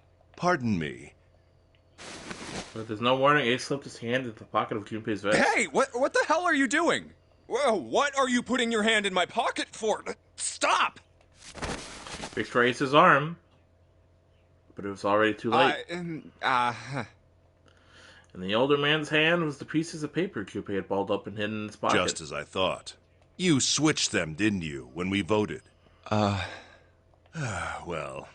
I can't say that I care. I managed to get through the numbered door I wanted, despite your mischief. Then, why did you... Oh, simple curiosity. I hope you won't think ill of me for it. Ace smiled, gave Junpei a friendly pat on the shoulder, then turned his heel and left. It was a small defeat, but it was a defeat. Junpei had lost the upper hand and knew it. He'd feel his stomach begin to tense. Damn. What?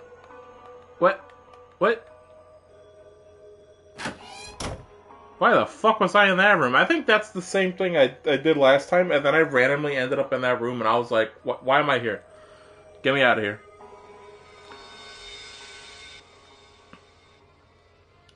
Where's the door we came from? Junpei, are you trying to open that door? Forget it, it's pointless. I tried it earlier. It won't open. The door we came through, we can't go back. Dad is bolted to the wall here. It's like the first time we could see the dead. It's kind of weird. Yeah, nothing else in this room.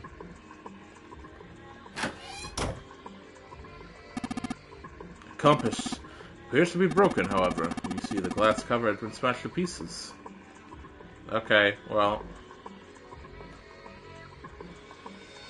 Looks like this sort of lock. It's got a weird shaped indentation on it. Shape. Maybe those look like a pocket watch would fit here. Nothing. I imagine the pocket watch is intended to go in there. However, we may need to do something with the watch first. Okay, Dad. What's that door?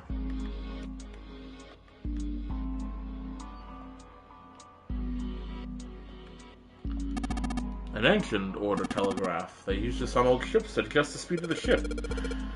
Like the gear shift at a car? Well, it's a little different. This device doesn't connect directly to the engine. In short, it's a transmitter. The navigation officer uses it to set the speed of the ship, and it sends a signal to the engine. There's a handle on top of it which can be moved back and forth to... Hold on. Huh? There is no handle. You're right, there isn't. It looks as though it was deliberately removed. Compass, and what destiny does it point us to? I really hope you don't think that sounded cool. Get fucked. Steering wheel. Let's see if it... Whoa! Looks like the steering wheel moves. So it would seem. I noticed something else as well. What's that? Well, when you move this wheel, the compass also moves. What do you mean? The ship, it's moving. Ha! Tricked you, didn't I? The wheel and the compass must be connected to one another somehow. Do you think that's important? Well, let's try turning it again.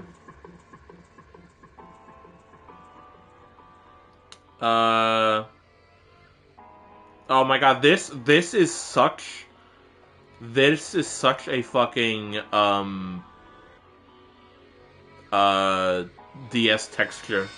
The most DS texture in this game.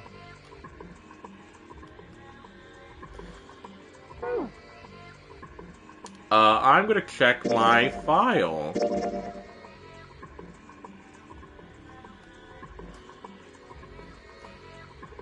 I'm gonna use Toya's chat as a thing. Okay, south and west.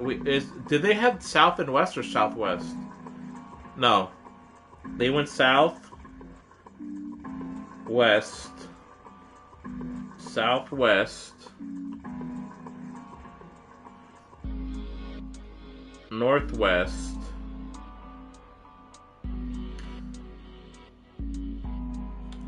east,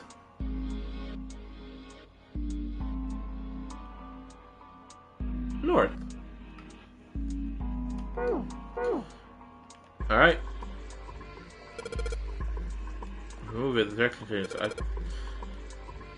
Alright.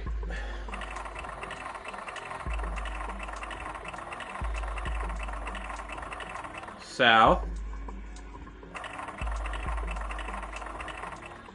West. Southwest. Northwest.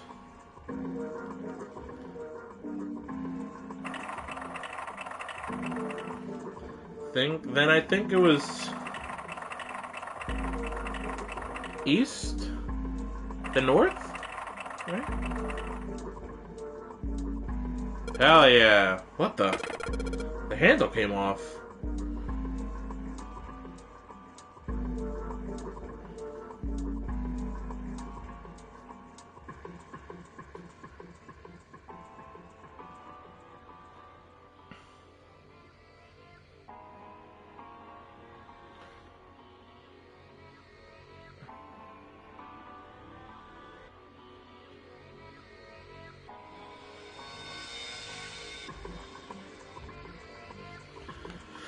The handle came off. Stooping so low, are you, Zero? It looks like a boner. A handle.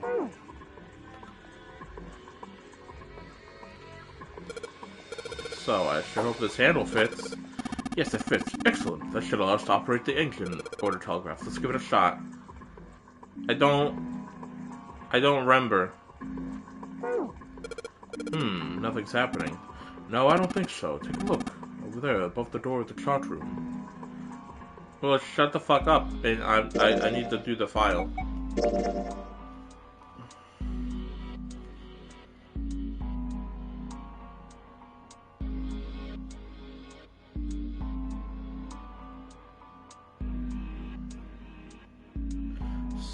Full, half, slow. Wait, full, half, slow. Full, half, dead, stop.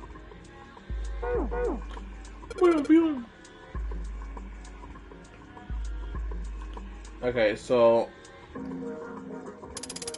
Full. Half. Slow. Full. Half. Dead. Stop? Huh? That's weird. Thought I put in the right speed. Did I mess up? No, I don't think so. Look, something happening on the back wall of the Wii house. Yeah, you're right. Let's check it out.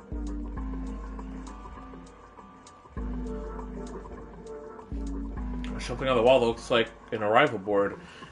Cork, El Paso, Rostock, Loam, Santos, FOS? Cork, El Paso? What the heck is this? The names of ports across the world. I imagine it's showing us the port route. You know, just like the ones you might see at an airport. Departing XX Carrier X. Flight X at 500, like that. Oh, I get it. This looks like one of those names in the port. Looks like there's only one of them has time on it, though. The time on the last line, right? 10 seconds past 3 o'clock. Perhaps that's the arrival time?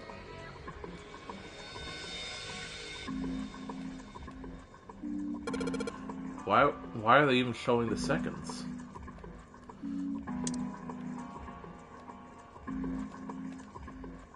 Put it in.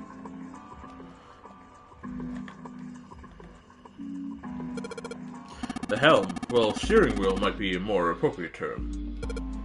Thing won't budge feels like there's something keeping it in place. What would be the point of moving it? The ship is stopped. What would be the use of steering it? I know, still. This isn't good. So many drawers, but nothing inside of them.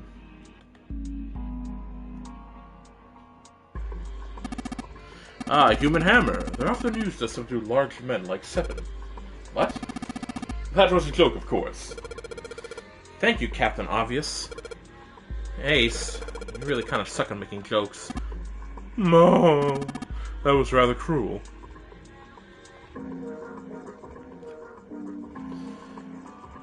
Don't need to mess with this anymore.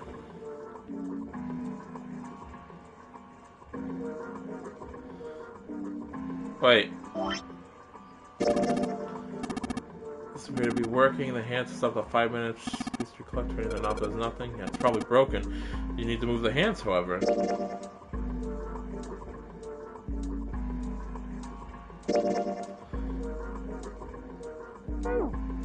Okay, so move it manually then.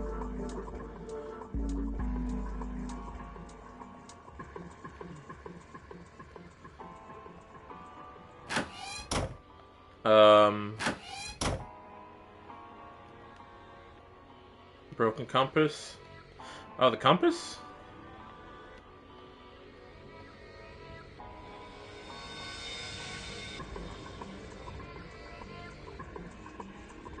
Must be the estimated time.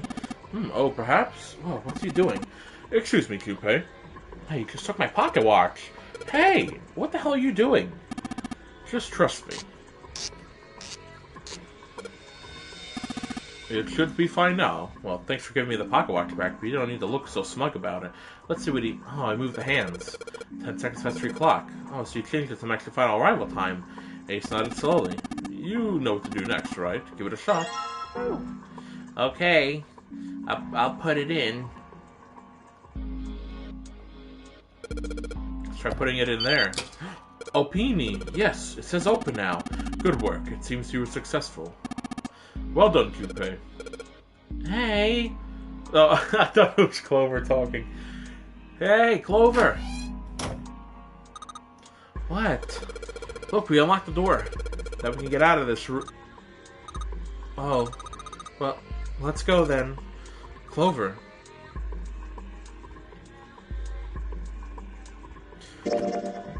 Oh, I am on this side, okay. Let's open the door.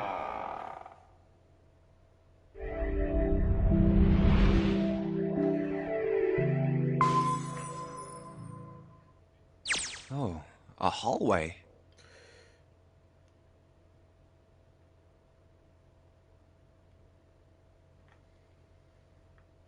Let me see something here. There goes Cerberus. Voices. I think I knew who voiced a certain character.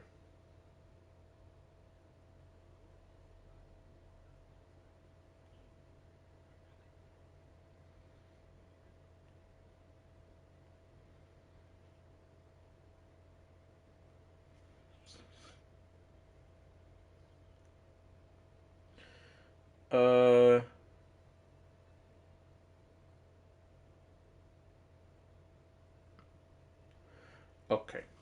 That's all. That's all. A hallway. It's far too narrow to be called one. Found themselves in a small space outside the wheelhouse. On the left was a wooden door. This seems to be the only route. Yeah, let's go. Junpei pushed it open and stepped into the room beyond. Wow. Wow. Why did he say it like that? Why did he say it like that? That was gross. It was full of all manner of turn of the century electronic equipment.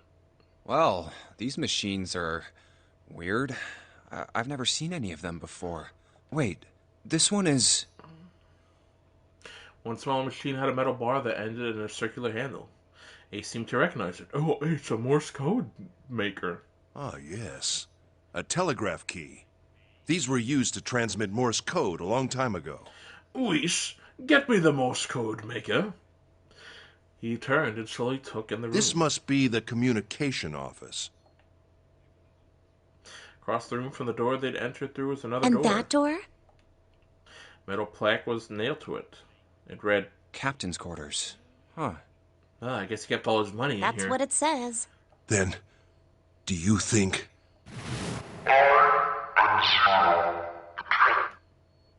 The cap. Ace swallowed. Junpei could feel his hands begin to sweat.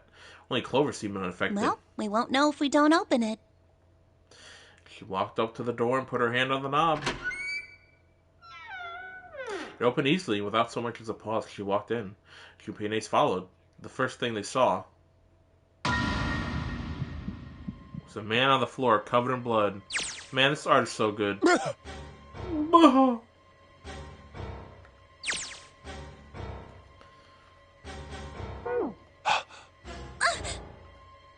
Huh?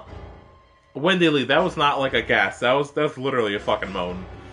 Junpei felt his body seize up. His mouth went dry, and he felt very, very cold. The blood in his veins slid to a crawl, and his heart tightened like a fist. Not again. This is the third time we'd seen the horror of death played out before him.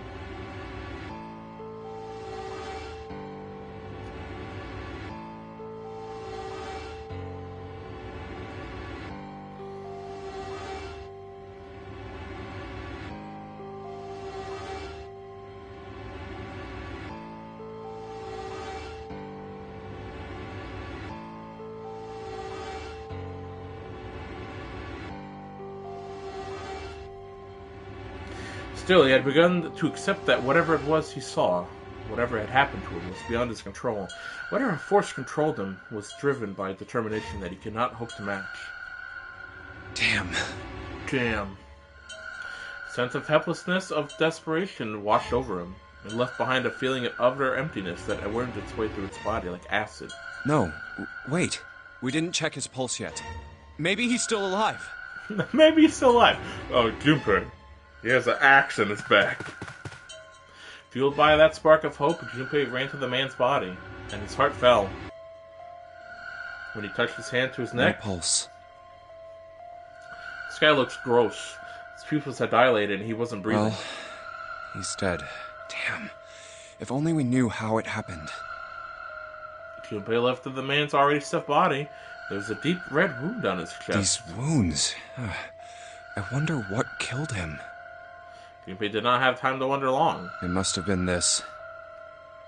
For lying next to the corpse was an axe. The entire blade of it was drenched in bright red blood. From the shape of the man's wound, there could be no doubt it had to be made by an axe. Junpei looked at the body again. A lake of blood stretched out around it. It was wearing the clothes of the ship's captain, although they were stained with blood. These clothes? A captain? Does that mean this guy was Zero? On his left hand was a bracelet. The number of the bracelet was 0. Bracelet 0. It was only then that Junpei noticed the stench of blood that filled the room. He couldn't help but laugh.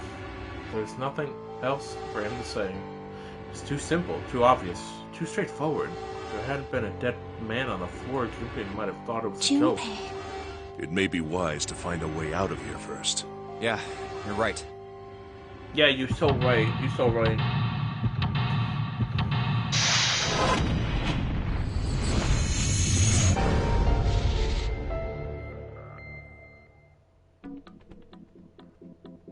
Yeah, I remember this.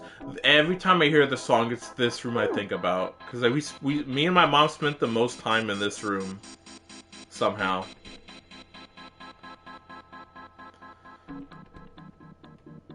The screen shows the big hospital room. Some random hallway on this one. This one shows the central staircase on C deck. I don't recognize the room on this one. This room looks really fancy. Even though you literally went through that room. It shows what's going on in a small room somewhere I don't recognize. The screen shows us having a central staircase on B deck. So that's the central staircase. This is... Well, that's the fancy bedroom. I have no idea what this one is.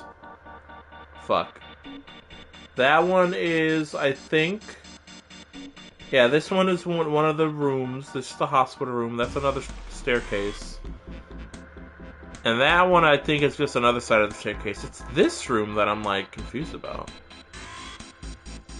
Wait a minute. Isn't that just the fucking... This just looks like the goddamn fucking... In a small room somewhere I don't recognize. I'm pretty sure that is literally the fucking... what did we just do? The fucking chart room.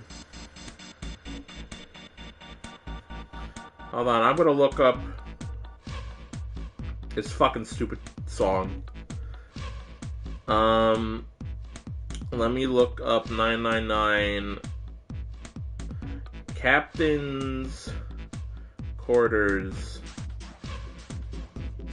TV.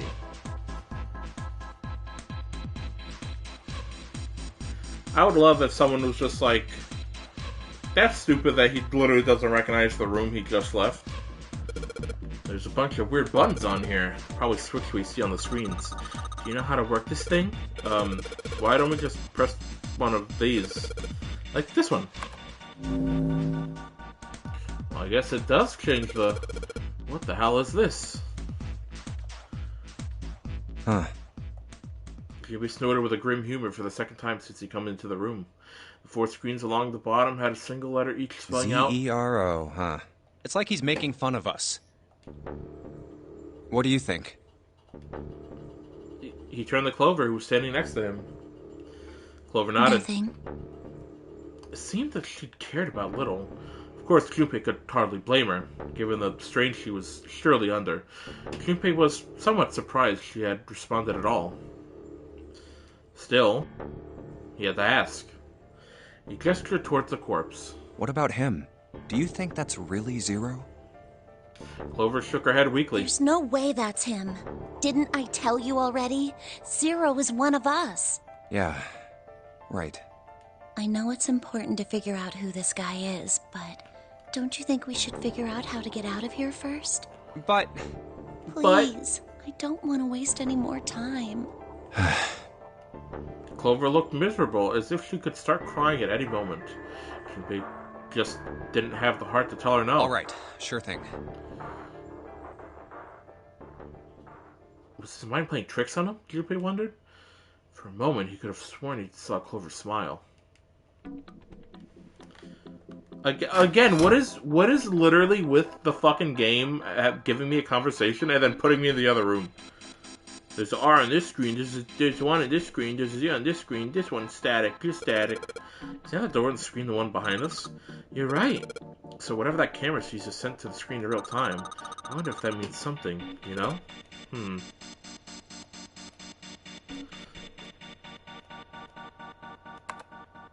Nothing. Looks like it doesn't work anymore. What's the deal with this? Some kind of code? The 4 rows are numbers and letters. They all start with 0 and end with 8, F, N, or V, respectively. Maybe this has to do with number bases.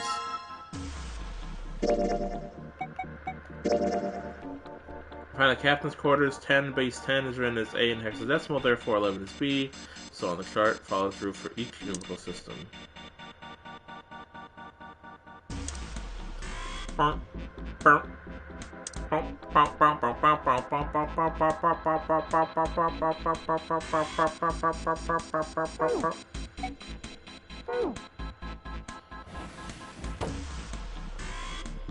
They look like batteries. There's a cable running to them to the monitor. A bed? There's nothing in it. Ace is like, would you and Clover like to sleep on the bed? No, not really. Oh, a music box. Oh, it's one of those old music boxes. How about we wind it up? Why does it sound like that? Is it broken? The pins of the cylinder are all shaped so weird. I don't think those are pins. This looks like someone put them at the top. I think we're gonna have to take it apart to figure out what's going on, don't you?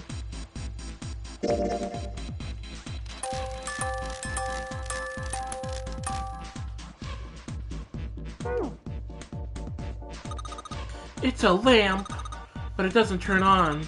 I don't think there's anything special about it. You fucking bitch, what if there is something special? There's blood on the chair. Do you think that this was the dead guys? Yeah, probably. That's all we have to say about that. Looks like whatever the camera sees shows up in the screens behind us. Yes, if I put my hand here in front of it, shows up on the middle of the top screen back there. You've got a short lifeline, Junpei. Hey, mind your own business. There's a plaque on the door, but it doesn't say anything. Well, I'm not ready to press that button, so...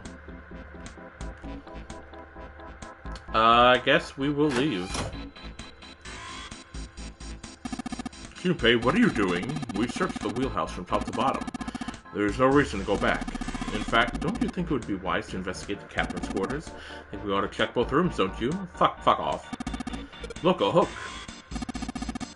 That wasn't a joke. I know, man. Got so fucking defensive.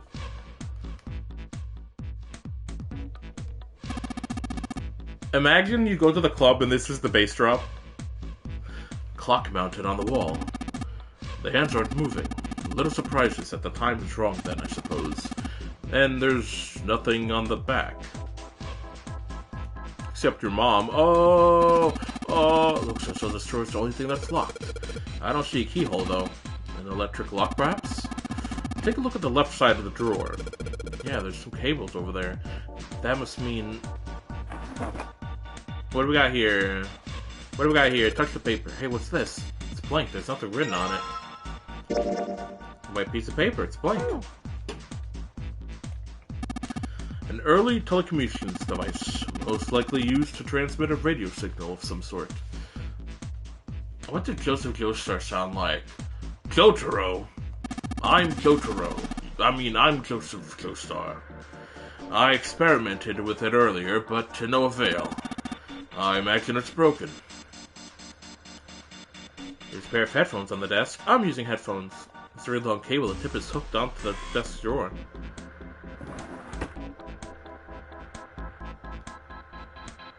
There we go. Hey, Ace, look! It's a monkey with glasses! How on earth did you arrive at that conclusion? Also looks like someone who's been watching too much TV. To be honest, I have no goddamn idea what this thing is. Probably some sort of radio transmitter. It's a telegraph key, a machine for transmitting Morse code. I tried singing SOS earlier, but I doubt that did anything. Zero would never make it that easy. So, do you think it's broken? No, it works. I'm just not sure if it actually transmits anything outside of the ship.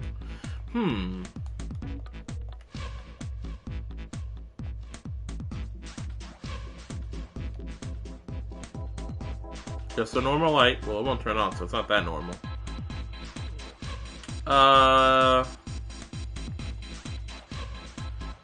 What's this? Small screwdrivers. A set of small screwdrivers. Perhaps we can use them to advance with small devices? Alright, screwdriver ought to make short work of this music box. Hell yeah. Looks to be a cylinder for a music box. There are a number of pins and some pieces of metal that look rather like fans attached to it.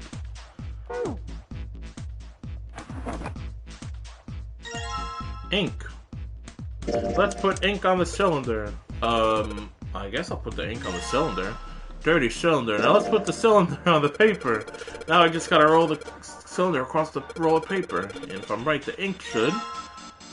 We got the Morse code card. We got the Morse code. I'm a smart fella. It's an old telegraph machine. Nothing suspicious here. An old telegraph. To be honest, I have no idea how it works. Alright, so then we just... We just do telegraph now. Hey, Ace, look! There's a big-ass rat trap over here. I told you that's a telegraph, you dumb motherfucker.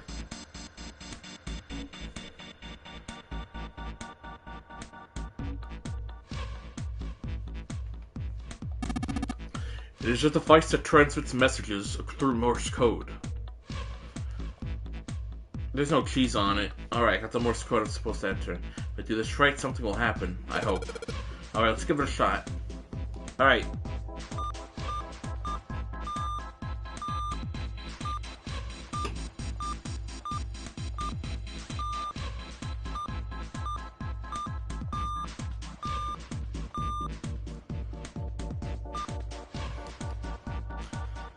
This game is probably going to tell me what it means, but I'm going to look it up anyway. Morse code translator.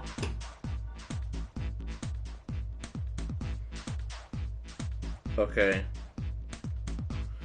So it's...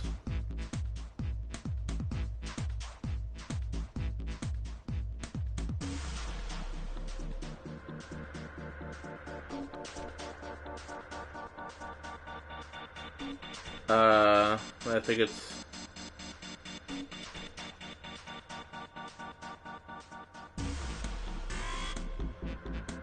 Yeah, 1, 2, 3, 4, 5. And then it's... this,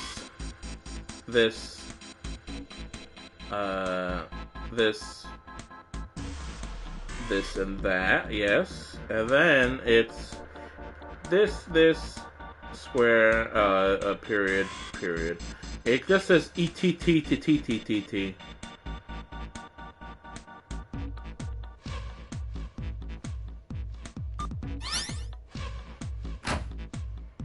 So that's the last one, and yes. Excellent work, Junpei. Good job. You seem to have figured it out. You've unlocked the drawer. Morse code in 999. The study.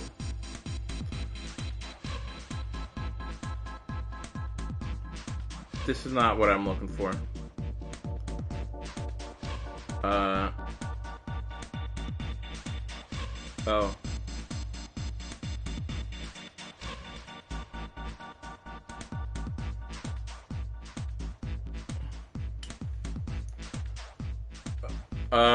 Can I just ask him? Damn you.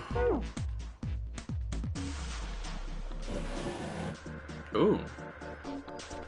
A red file lay in the drawer. Jimmy reached down and picked it up. Looks like there's something on the cover. ALLICE. But isn't it supposed to say all ice? This doesn't have a space between the L and the I. Are they saying that ALLICE is a single word? It was an interesting thought, but it left Junpei's mind quickly as he opened the file. Which lay inside was far more interesting and far more confusing. Each page was covered with strange characters. They looked like tiny drawings of birds, snakes, and insects, horned animals, wings, and even kneeling humans. There were so many pages in the file, and each of these was strange What the symbols. hell is this? Junpei, it's hieroglyphs, you dumb fucker. Didn't realize he'd spoken out loud until Ace looked over at him. They are hieroglyphs, a form of writing used in ancient Egypt. Ancient Egypt? That's right. Can you read them? Of course. Nah. I can't. What would make you think I could? You're old. What the hell? Junpei flipped through a few more pages. It wasn't just one or two pages that were covered in strange symbols. Every single page was covered in them. The whole thing's like that. Trying to read them was pointless. Junpei wasn't going to waste any more time with them. He made to close the file. Something fell out. What's this? Bent down and picked it up. Oh, a key card. There was a symbol on it that reminded Junpei of the symbols for the Saturn and Mercury key cards. This one, however, has a dot in the center of the male symbol. Uranus. That's the Uranus symbol. I'm sorry. We're not calling it Uranus. It's Uranus. We don't call a couch a coach, okay? Junpei looked over to see Ace examining the card. In addition to the Uranus symbol, there were 3 words engraved on the card as well. Something's written on the bottom. bottom deck library. This must be the key to the library, then. Is the bottom deck a library? Anyway, whatever. It's gonna have to wait. I can't do anything right now. He gripped the key card tighter and shoved it deep into his pocket. New material, yay! What material did we get? We got information about Alice. File named, all of the things are blah blah blah. Ooh, and a unique key. Key with a leather case. It is in metal. I guess it would be ceramic? Cooper, have you found a keyhole that might fit it? No.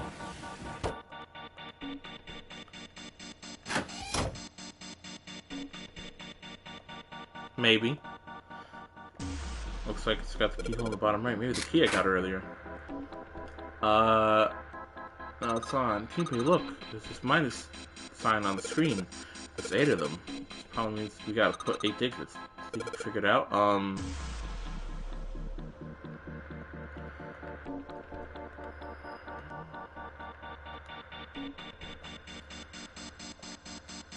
0.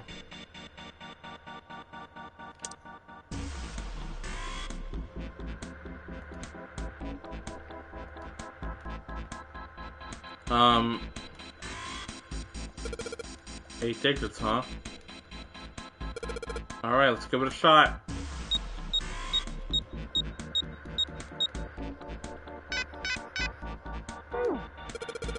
It's the passcode. I'm pretty sure I searched every part of the room by now.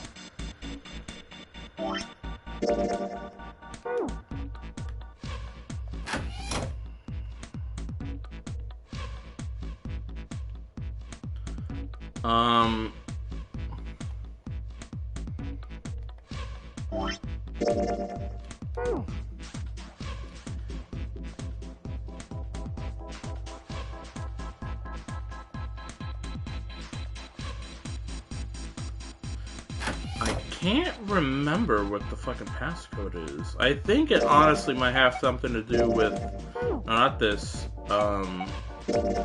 this one.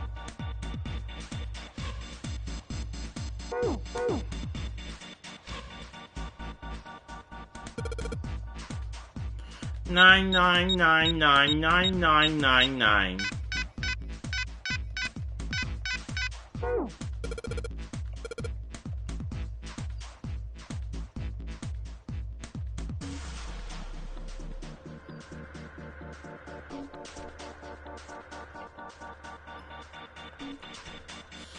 Zero. Oh, there's something on it but static. It's not static anymore. I thought it was words now. Alright, that looks like words. It doesn't even look like static. Those are actual, like, words. That is not... Hold on. I could zoom in on them. Brother, that is fucking words. That is not static. I can see how it looks like static if it was a small screen, but... 0. There's a Z on this one. With the other screens, it's spelled 0. Why is there only one letter per monitor? If they wanted to say 0, they really only needed one monitor for that, you know? But why? Maybe. That's the reason why the letter displays it visually? C-E-R-O. Oh my god, it is...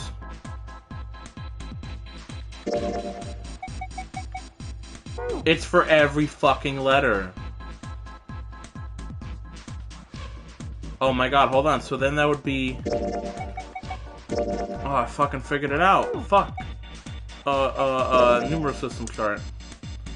Fuck, but it does have C on here. So 9, 10, 11, 12, 13, 14, 15, 16, 17, 18, 19, 20, 21, 22, 23, 24, 25, 26, 27, 28, 29, 30, 31, 32, 33, 34... So Z would be 35, right? Z would be 35. Let me see this. Z would be 35. 10, 11, 12, 13, 14, 35, 14, 15, 16, 17, 18, 19, 20, 21, 22, 23, 24, 25, 26, 27, 27...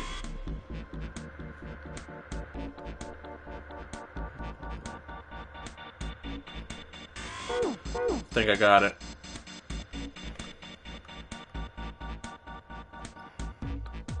Before I forget it.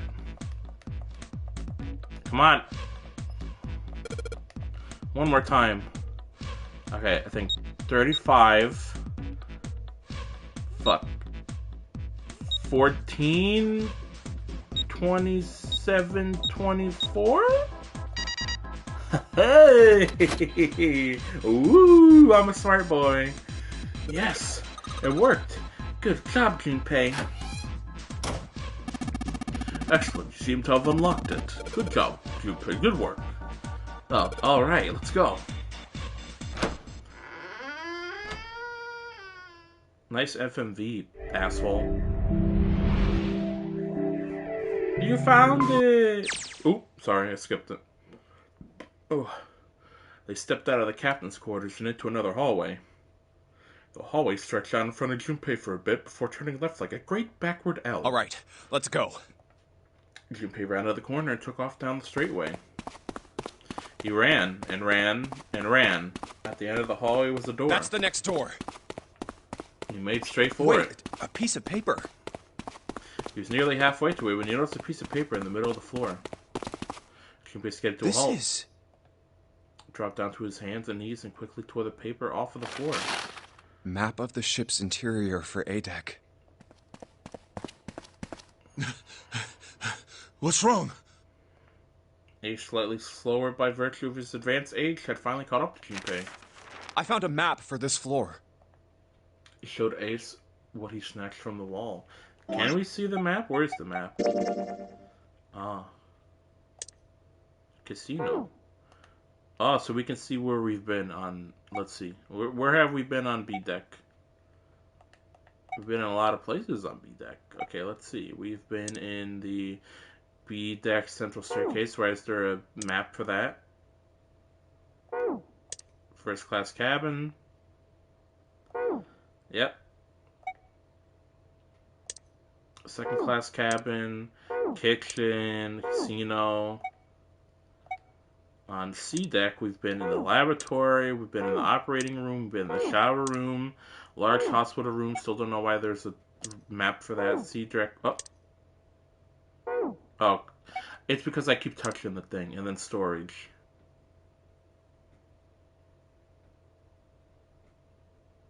Storage. Have we been in storage? Oh, this fucking whole ass part of the map that's gone. Chapel? We've never been to no chapel. Why the fuck? He looked at it long enough to determine what it was and nodded. I see. With that, he began running again, past Junpei. Well, that was anticlimactic. I should keep this, though. Shoved the map in his pocket and got up to follow Ace. Something stopped him. Hey, where's Clover? I don't know who that bitch is. Let's get out of here. Turned around. Clover was nowhere to be seen. Hiya, how's it going? Going good. Hello, Zanana Duck. Damn it. What the hell is she up to? Oh, thank you for the raid. Oh my god. Oh my god, were you one of the people streaming this game as well? I saw there was like 40 viewers watching the game, and I was like, damn, this is a busy day for this game, I guess. How are you doing? Oh my god, wait, I finally have a new person that's come in. If only my Twitch wasn't, like, broken. Hold on, I think I'd do it through my phone. How are you doing today? Well, damn, that is a lot, but now I'm playing the third in the series. Oh, okay, I see. But thank you for the raid. So nice. If I can just get into my chat for a second, I could do this very cool thing that I think is very cool. Hold on, there we go. Yeah, there we go. Zero Time Dilemma. I mean, I love that one, but you know, listen, there's people that really love 1, there's people that really love 2, and then there's people that like 3. And it's very different. You know what? Let me give you a follow. It's been a while since I've had, like, someone I've never known actually read before. It's certainly a game, yeah. Is this your first time playing the third one, or, uh, is this a replay for you? This is a replay for me. I started streaming Somnium Files, which is another game I already obviously played. Love Uchikoshi. Yeah, it's my first time. That's great. I was playing Somnium Files for the second time, and then I was like, damn. I love the Somniums. Don't get me wrong. I'm baffled by some of the things happening. Yeah, no, it's crazy. Did you get the secret ending that you get for the first choice in the game? I swear to God, I feel that ending always comes up. I also got Somnium Files. I've yet to play it, but it was recommended. Yeah, no, you should totally play it. The puzzles are not like escape roomy, unless you play this game that's between the first and the second game, where you just end the game in like 5 minutes. I swear that ending literally fucking happens every first time you play that, because every time you try to do it again, it takes like a couple of tries to do it. But I swear every time someone starts the game, it's just like that. It just happens. It's great. It's great, isn't it? And I was replaying Somnium Files on stream, and then I was like, I love the Somnium puzzles, don't get me wrong, but I was like, I kind of want to stream 999, and I was just like, fuck it. Just do it. But I actually am going to end maybe probably like 10 minutes, but we'll see where we get. But you liking the game? You enjoying Zero Time Dilemma? She was standing in front of the door to the captain's quarters, her hand on the doorknob. Clover! Oh, it's right fucking there, man. You don't gotta yell. Huh? Junpei watched. She closed it gently and quietly. What the hell are you doing? Nothing. What do you mean, nothing? Is that candy in your pockets? Clover had unconsciously put her hands over the pockets of her jacket as if trying to hide something. What the hell is that? What? You've got something in your pocket. What is it? Oh, this? This is... I wonder... What the hell? Come on, we gotta hurry. I would not be playing it without chat, to be honest, but it's really fun with people to make fun of it with me. Yeah, no, these games, as much as people love them, and I love these games dearly, they're very fun to make fun of with. So I totally get it, especially the third one. With that, Clover ran straight past the somewhat confused Junpei. How far are you into the third one? As she did, he caught a glimpse of her back. Huh? Clover, what's that on your back? I'll be honest, when you came in, I tend to get those bots just because I have the word art in my bio. They come in trying to sell you stuff, and I was like, okay, this is either genuinely a person coming in, or I have to deal with another bot. I just had Eric crash out and kill a child. Oh, that's bad. It's also really funny when I played that game, considering my name is also Eric. So every time they shit on Eric, I was just like, I gotta agree with them. God damn it. He's making me look bad. Sticking up from her collar was something that looked like a big wooden stick. A stick? A stick. I'm against child killing personally.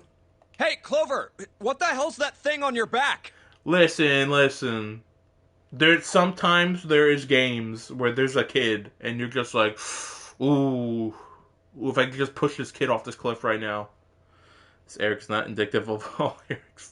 That's the thing I've also told my friends. I'm like, in every piece of media, if there's a guy named Eric, he's either fat, okay, which I can say because I'm fat.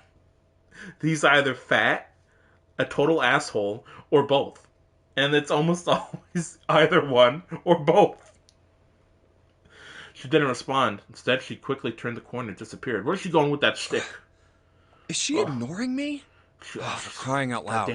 God damn it. She's got a pinata. I know it. Junpei did his best to convince himself that it would make sense later. Ran off after Clover.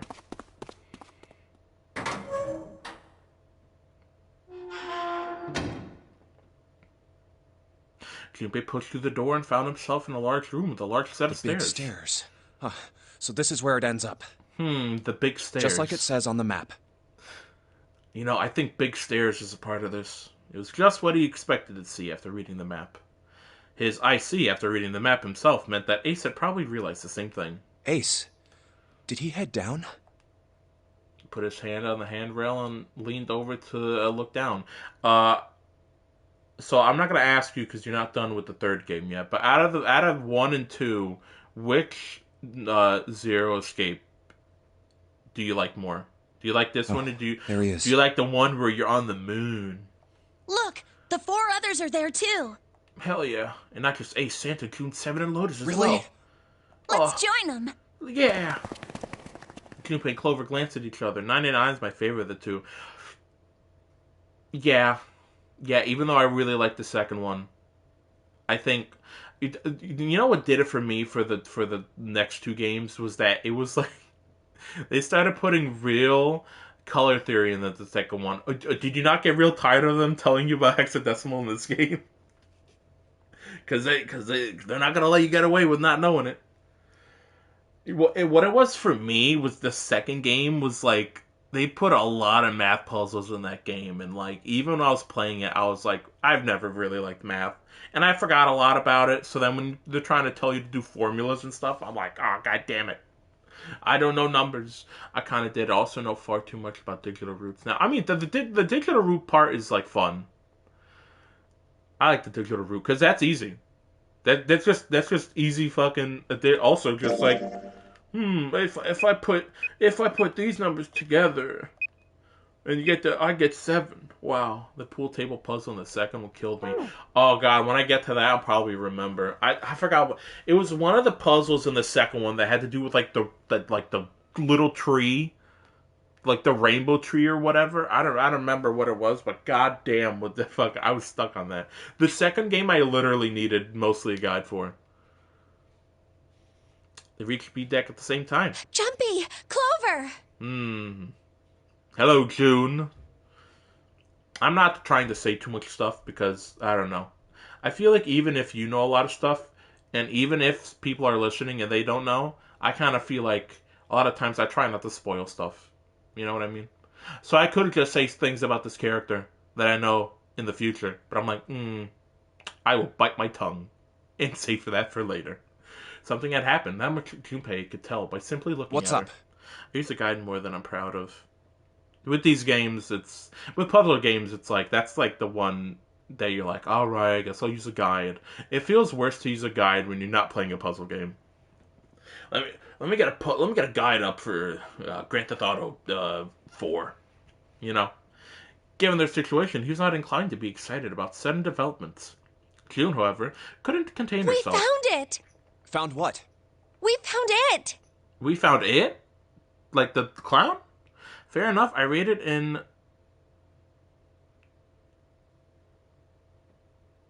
I'm gonna be honest, I don't know what you mean by that word. I rated in Twitch and watch... Oh, everyone I rated in watch me play through these, I think, but I got... No, I want to spoil. I would be honest, I can't make heads or tails of that. Some of the puzzles don't make any gosh darn sense. I'll agree with you. What did you find? The last door! I'm sorry, everyone I rated in with has watched me play through these. Oh, I've just meant just like in general. Like, I don't know, if people like, God forbid in 20 years I'm like a famous actor and they're like, oh, he has Twitch VODs? Let me fucking... It's late and cold, frozen fingers bad at typing. Where do you live, if you don't mind me asking? I'm just stretching my knuckles. Stretching my knuckles? I'm cracking my knuckles. Let me just stretch my knuckles out really quick. We found door 9! What? Santa, it's not the time. Turn that boombox off. Come on, North California. just follow us. We'll explain on the way. I live on the goddamn other side of the... I live on the other side of the country. New Jersey, born and raised. You say cold, but we out here had some of the coldest weather in a while and a bunch of snow. But it wasn't too bad, though. Dang, it's real late for you. Yeah, it's like 1 in the morning. I'm almost heading soon, so I'm just gonna find a good place and probably save. And I'll probably raid out someone as well. Yeah, it's been like super storm over here. Damn. Okay. Okay. Seven turned and jogged off down the stairs. Well, if that's the case... Wait for me. We should get going as well. The rest followed. Jumpy! We finally made it! The relief and excitement in her voice echoed what each one of them felt. It's finally time. It's finally time for 9 person, 9 hours, 9 doors, 9 fingers. Still, if everyone said that it was door 9, then it probably was. We've reached the end. Could feel his heart racing. A mixture of anticipation and fear ran through his veins, and he could feel his legs shaking. He was doing this best to maintain a sense of healthy skepticism, but he couldn't deny that the prospect of escape was an exciting one. Something's bothering me. Only 3 to 5 people can go through the numbered door. 7 of us are on our way to door 9. That means that, best case scenario, there will be 2 of us who have to stay behind. 2 people. Is there a way? Junpei looked over at the clock. 4:30. Yeah, if you like these games, then you're gonna love Somnium Files. Here, I'm gonna give you a tip for Somnium Files that you should do best to remember. Not in the puzzle parts, but when you're investigating and searching rooms in that game, it's best to click on everything. The game will have an indicator on if an item that you clicked on is something you didn't click on before. That'll be green. When there's nothing else to be said, people have definitely recommended it. I'm playing Silent Hill up next now. Nice. I had a friend that played that game. He did every ending almost on stream, but I was like, I'm good. I don't need to see the rest. Insomnia Files, when you're searching stuff, or quote-unquote investigating, if an item hasn't been clicked on, it'll be green. And then you click on the item and, he'll say something about it. If the item is still green after you clicked on it, that usually means that there's something else the character will say about that item. Now, the thing with Somnia Files is, if you click on every single item, almost all the time, the main character and or someone who's with them will always crack a joke about said item. So if they're looking at a high stool, like a chair, you'll click on it, and you'll be like, oh, it's a high stool. And then it'll still be green, and you click on it again, the character next to you will be like, high school? And you'll be like, no, that's not what I said. Horrible example, but especially one of the rooms in that game, you're going to definitely want to click on every single thing every single time you're in that room. Because there's lots of jokes that you can miss. So if you like funny jokes, it's best to click on everything in that room when you can. And every single thing, yeah. Also, if you like zero escape rooms, you might like the, well, technically it's the third Somnium Files game, but it takes place between the first and second one. It's called No Sleep for Konami Date. There may be a mode in that game that, if you play these games, you kind of are familiar with. I won't say too much. But the first and second games are more so revolving around the Somnium puzzles. Third game, which is a mid-pool, might have something for you if you're a big fan of these games. We've only got 90 minutes left. I've got no time to wonder about it now. Oh fuck, we gotta get out of here. Junpei! June! What the hell are you two doing? Hurry it up! Let me also check. Oh. Uh-oh. Santa's voice jolted Junpei out of his reverie. Let's go, Jumpy! June took off down the stairs, jogging as quickly as she could. Yeah. Junpei followed. I gotta get ready for bed. It was nice meeting you. It was nice meeting you as well. Thank you for the raid. It honestly has been a while since I've been raided by a random person, so I feel very much appreciated. Thank you so much. I feel so honored. They had just reached C deck when Clover spoke. Hey, what about door 2? Everyone else stopped. They all turned to look at Clover. What? Not gonna lie, that's a stupid idea. Yeah, fucking course. Always fun finding someone playing these games. Yeah, there's a lot of people streaming this game. That's why I'm so like... That's why I thought you were one of those other people, because I'm like, I know there's a couple people that were playing this game as well today. What about door 2? Any other day, it was like, nobody. Door 2 is the only one we haven't gone through it, I mean. Yes, that is true. Are you guys okay with that? Not investigating it, I mean? So what? We found door 9. We don't need any of the other doors. What's the point? Huh? What's the point in going to door 9? What is this bitch talking about? We can't all go through it, right? And we should do what we have to do before we go any further. It's like a jigsaw puzzle. The best way to finish it quickly is to do the border pieces first. You know? Or what? You think all 7 of us should go to door 9? And then we argue over who stays behind and who gets to go? Do we really want to do that again? Who knows? If we check out door 2, maybe we'll find something. That is true. Door 2 did have the submarine down there. Maybe we can find a way to get... But all she of us doesn't know out. that. Huh. I don't know what might be in there. We may not find anything. But don't you think it'd be better to at least have a look? I mean, am I wrong? Does that sound wrong to you guys?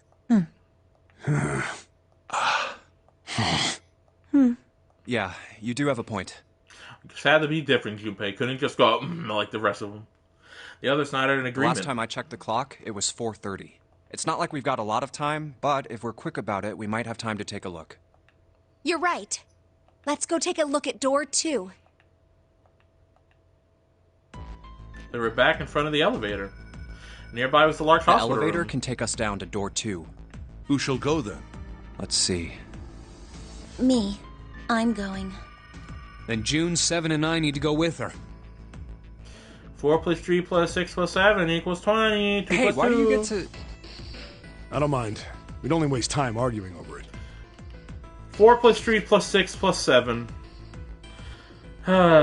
Jumpy, I'm okay too. See? Can we just go now? Fine.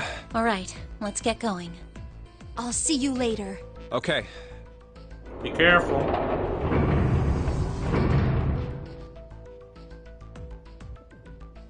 They climbed into the elevator and Junpei listened to it creak and rattle its way to the bottom deck. Only Junpei, Ace, and Lotus were left.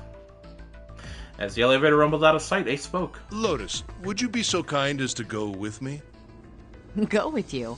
Well, I didn't think people still talked that way outside of the 1950s. This is like the only time she's ever done that pose. Well, I'm a mother. Would that be a problem for you? That wasn't what I meant to... I was hoping you would come with me. Seriously, though. I was kidding.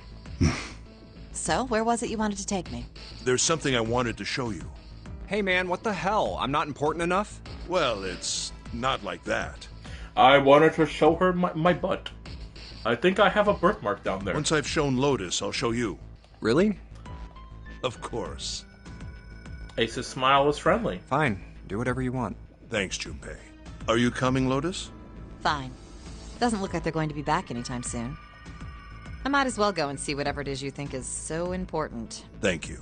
Well then, shall we go? Why are they going alone?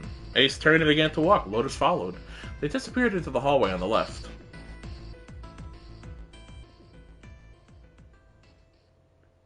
Time seemed to drag as Junpei waited for the others to return. They're so slow.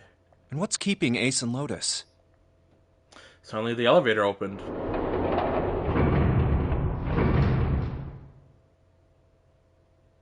A single person stood Clover! there. I guess you're the first one back. There's only Clover inside. He didn't see the rest. She looked at Junpei, then slowly, purposefully stepped out of the elevator. The door closed behind her. Where's everybody else? What happened? She didn't answer. Instead, her eyes swept the room and then centered on Junpei. Where are Ace and Lotus?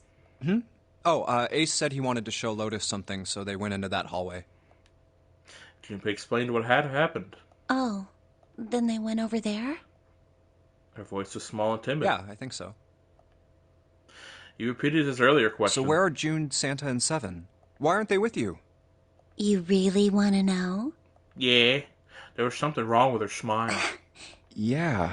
Okay, sure. Here, let me show you. Clover pulled something out of her pocket and tossed it onto the floor at Junpei's feet. Huh? He looked down. On the floor in front of him were 3 metal rings. Bracelets. Oh my god. Oh, holy shit. Junpei collapsed. No.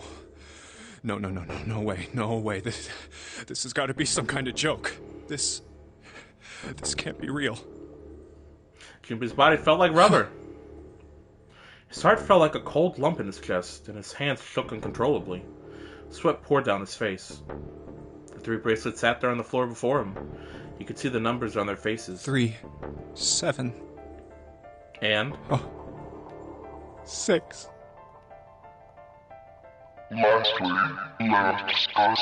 Yes, Dad, you either escape or your fucking heart rate, yes. Ah! Why? Junpei's voice was flat and broken. Clover's response was cold. Revenge for my brother. He was forced into door 3 and murdered. You need at least 3 people to open a door. Who were the 2 that opened that door with him? It could only have been Santa and 7. That's why I killed them. 2 plus 3 plus 7 equals 12. 1 plus 3. But why? Why did you kill June? Because she tried to protect them. She was in my way. She had to die too. Oh. No. Junpei shook his head, trying desperately to wake himself from what had to be a dream. No. Couldn't be real. Just couldn't. Hey, Junpei. He felt Clover's hand on his shoulder. So, her smile was wrong. Horribly wrong. Her face looked like a mask made from stretched human skin. The smile that parted her lips did not extend to her eyes. They were dead and empty. The girl in front of him was no longer the Clover he had known. Perhaps she was not even human. Let's go. Her hand reached out toward him. Let's get out of here. Let's leave this ship. What the hell are you talking about? Well, let's do the math. If we have her, and then wait, no. If we have her, him, Ace.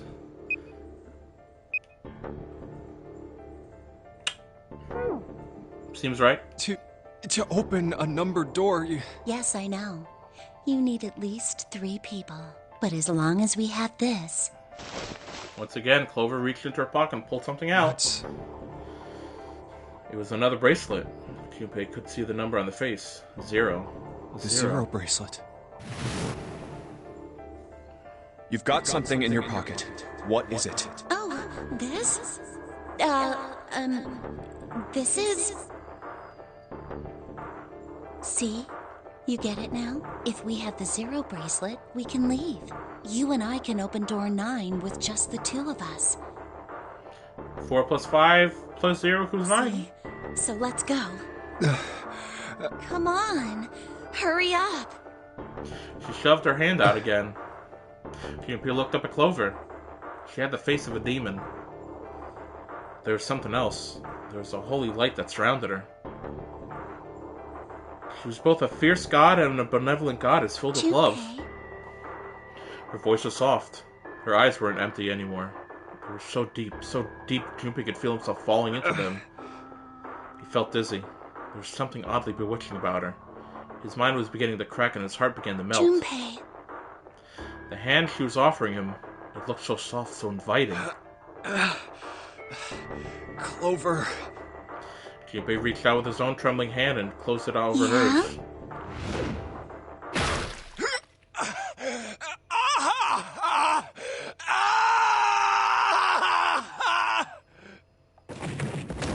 Junpei writhed in agony. He shuddered and twitched, his body spasming as he went into shock. He screamed until his throat was torn and bloody, then screamed more. His cries echoed across the room. Eventually, his movement slowed and then faded. There was no more strength left in Junpei. He could feel his body begin to go numb. He no longer felt pain. He no longer felt anything. Whatever Junpei had been was gone. The last remnants of his mind began to fade. Even as his vision faded to nothingness, she saw Clover. Thanks, Junpei. I'm just gonna borrow this, okay? Her smile was cold. What was left of Junpei's consciousness and mind drifted away. All that was left was a twisted, broken corpse. Bad end. I like how the other one was the end, or is it? And this one was bad end. Would you like to save the info you obtained? Yes, I would like to save the info that I obtained during this. Well, at least we got the other ending now. It's like, what, like the 5th stream? So now we got like, I was going to say half the endings, but we need one more.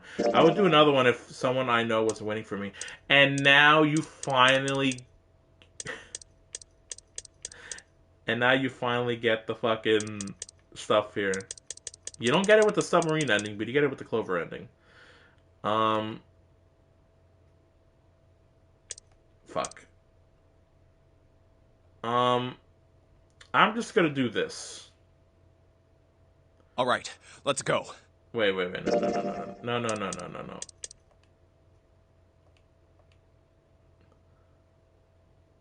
Here's A deck. It was the door on the left, right?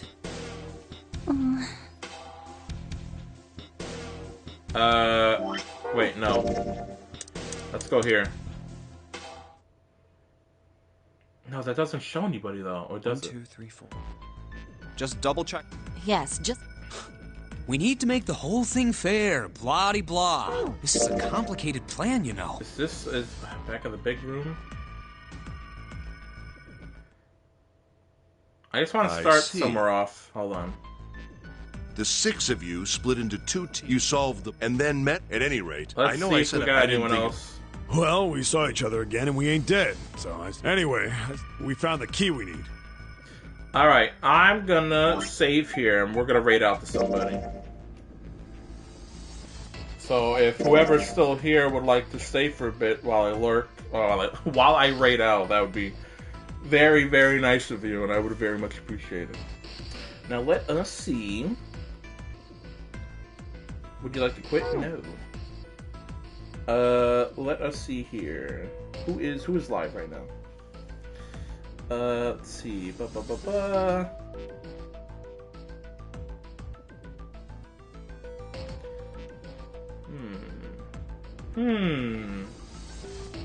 Any of my friends online?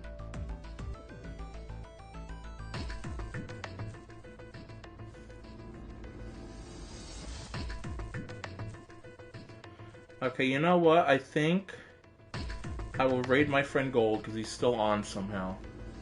So I'm gonna raid Gold Vortex, and I'll do it from my manager because I don't feel like pressing the button on my PC because it's take like 5 hours just to make you guys not wait in chat. So I'm gonna raid Gold Vortex, and yeah. Also, if anyone is here and would like to join the Discord, I have a Discord. You get pings there. You also other channels that most other streamers' Discords have. But mostly for pings. Or if not, you know, you just stay a person that just watching the stream. Thank you to Zananaduck for the follow, by the way, and also for the raid. It's like a nice person. Anyway, I will see you guys if anyone ever follows or whatever the fuck. You get the point. I'm gonna stream tomorrow. I'll probably do more of this just to get through this game. And then I'll get back to Somnium Files. But if anyone is still here, thank you for staying. Appreciate it. You guys are pretty cool. And yeah, as always, if you ever come back to my channel, there's the Discord there. And, you know, feel free to join the Discord if you ever want. It's always there. You just gotta do the command in chat, and then boom. You join this dumbass's server. But anyway, I hope you guys take care. We will raid... Oh, I forgot. It's true Gold Vortex. Yeah, start raid. So yeah, I will see you guys tomorrow. Hope you guys take care, and yeah, you know, it's all good. Very good video game. Probably would be 2 more streams of this as if I well, if I stream real early, I could get this done probably next stream, but knowing my ass, I'm gonna stream in the evening. Anyway, hope you guys take care. And, yeah, I'll see you guys some other time. Oh, also, hold on. Maybe I should... Let me click something here before we raid.